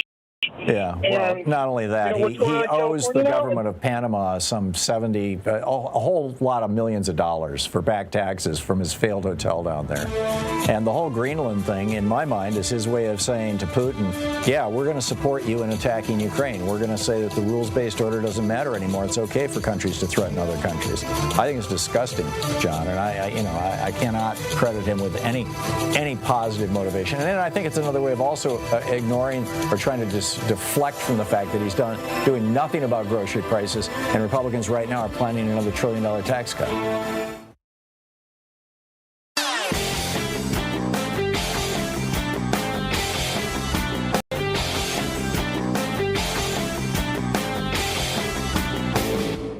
Hey, thanks so much for sharing our program and for reaching out to our stations and sponsors and letting them know that you're listening. It really means a lot to us.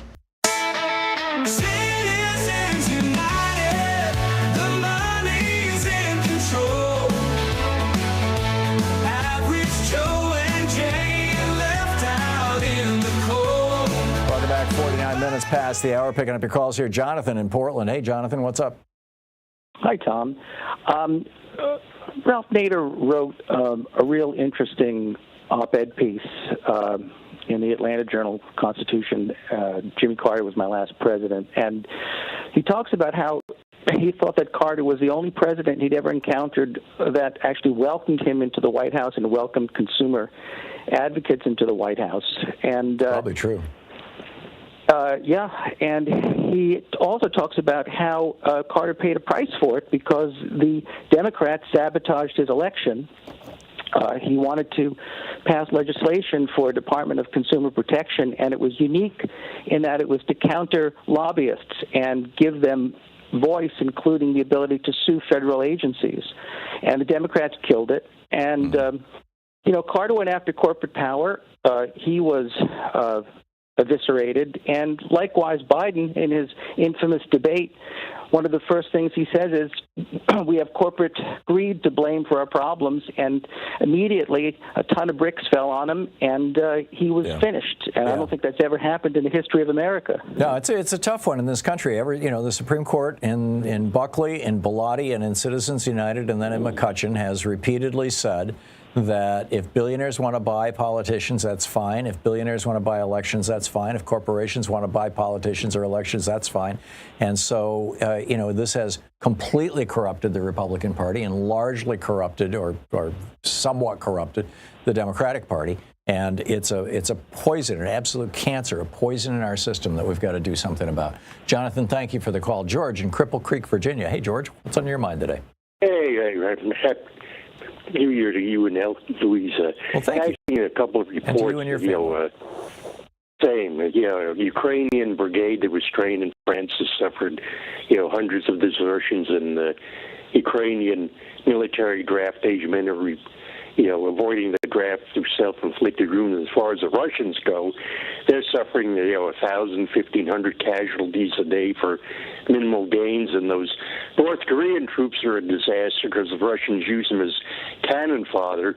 So it looks to me like both sides are just, trying to get minimal territorial gains and hold on to them as bargaining chips for a negotiated peace. Because can you believe next month will be the third year of this war? Yeah. I didn't think the Ukrainians could hold out that long. I didn't either. And I think your analysis is absolutely correct, George. I completely agree with your analysis. Yeah, because, the Ukrainians get enough weapons, modern weapons and dribbles to hold on, but not enough to win. So up until now, I've been of the opinion that Vladimir Putin had either blackmail that he was threatening with, a stick that he was threatening Trump with, or a carrot that he was dangling in front of him. I'll let you build $1 billion hotel here in Moscow and subsidize it, which is what they were going to do in 2016 if Trump hadn't won the election. I'm thinking now, and I'd love to get your take on this because I know you speak Russian. You used to be involved in the intelligence service here in the United States, and you monitor the Russian media. I'm thinking now that Trump is in a position where he can't run for president again. He leaves office and he knows it. I think he's going to be the goof-off president even more than he was before, and he basically played golf, every 1 out of every 3 days while he was in office last time. And therefore, he really doesn't need Putin or fear Putin anymore. And he may even take Putin on around Ukraine. What do you think? Am I just being a hopeless optimist here? No, because like you say, I saw one article in Pravda, Trump was, hoping for a splendid little war like the Spanish-American War where he could win and come out ahead. And just today in Pravda, a little article that said it was Putin expressed willingness to talk to President Trump about the Ukrainian war. So, I think you're right. Interesting. Because Trump, like you say, Trump doesn't have to run for re-election, so he has nothing to lose. Right, and if Trump and Putin are on the outs with each other, that could be a very good thing for the world, in my opinion. Exactly right. Yeah, because they can't collude and come out and make deals behind everybody's back. Unless Trump goes nuts and starts a nuclear war. I mean, that's probably the downside. Yeah, I don't think he's that crazy. Because I remember, you remember the old drills, but I remember. Cartoon I saw when I was a kid, two guys crawling out of the rubble, and one says to the other, "We won. There's no winner." Yeah, exactly. In a nuclear war, yeah. And I don't think even a crazy like Pete Hegseth or Tulsi Gabbard would be all in on nuclear war.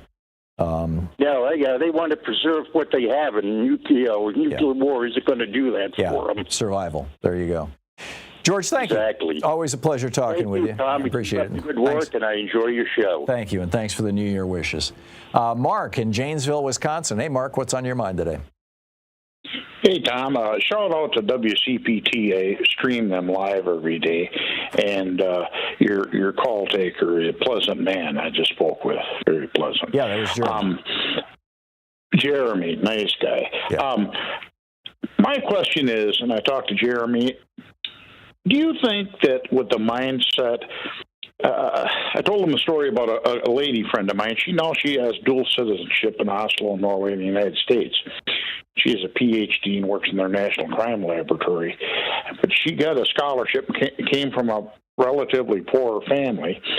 And do you think it's in our mindset, kind of like that crazy song from the pop star, I'm a material girl in a material world, if the United States could ever become like Norway or Sweden, not so much, in love with the money and materialism. Pardon my jumping in, but it's the end of the show here.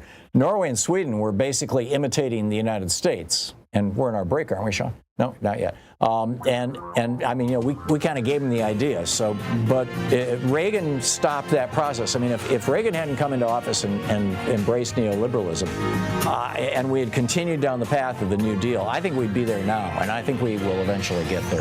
Thanks for the call. Hey, special thanks to Louise Hartman, Sean Taylor, Nate Atwell, Jamie Holly, Nigel Peacock, Sue Delicate, Patrick Hoyt, Geraldine Halbert, Ron Hartenbaum, Chase Spross, Nicholas Miller, Pat Sweeney, Jay LeBlanc, Jeremy Peterson, Carna Verde, Carna Rayo, Martha Salinas, and Mateo Robertson, all the great folks who work on this program. And thank you to you for being with us and for recommending our show to your friends and neighbors and all that sort of thing. Get out there, get active, tag You're It. Have a wonderful weekend. I'll catch up with you on Monday. You've been listening to Thom Hartmann. For audio and video archives, visit thomhartmann.com.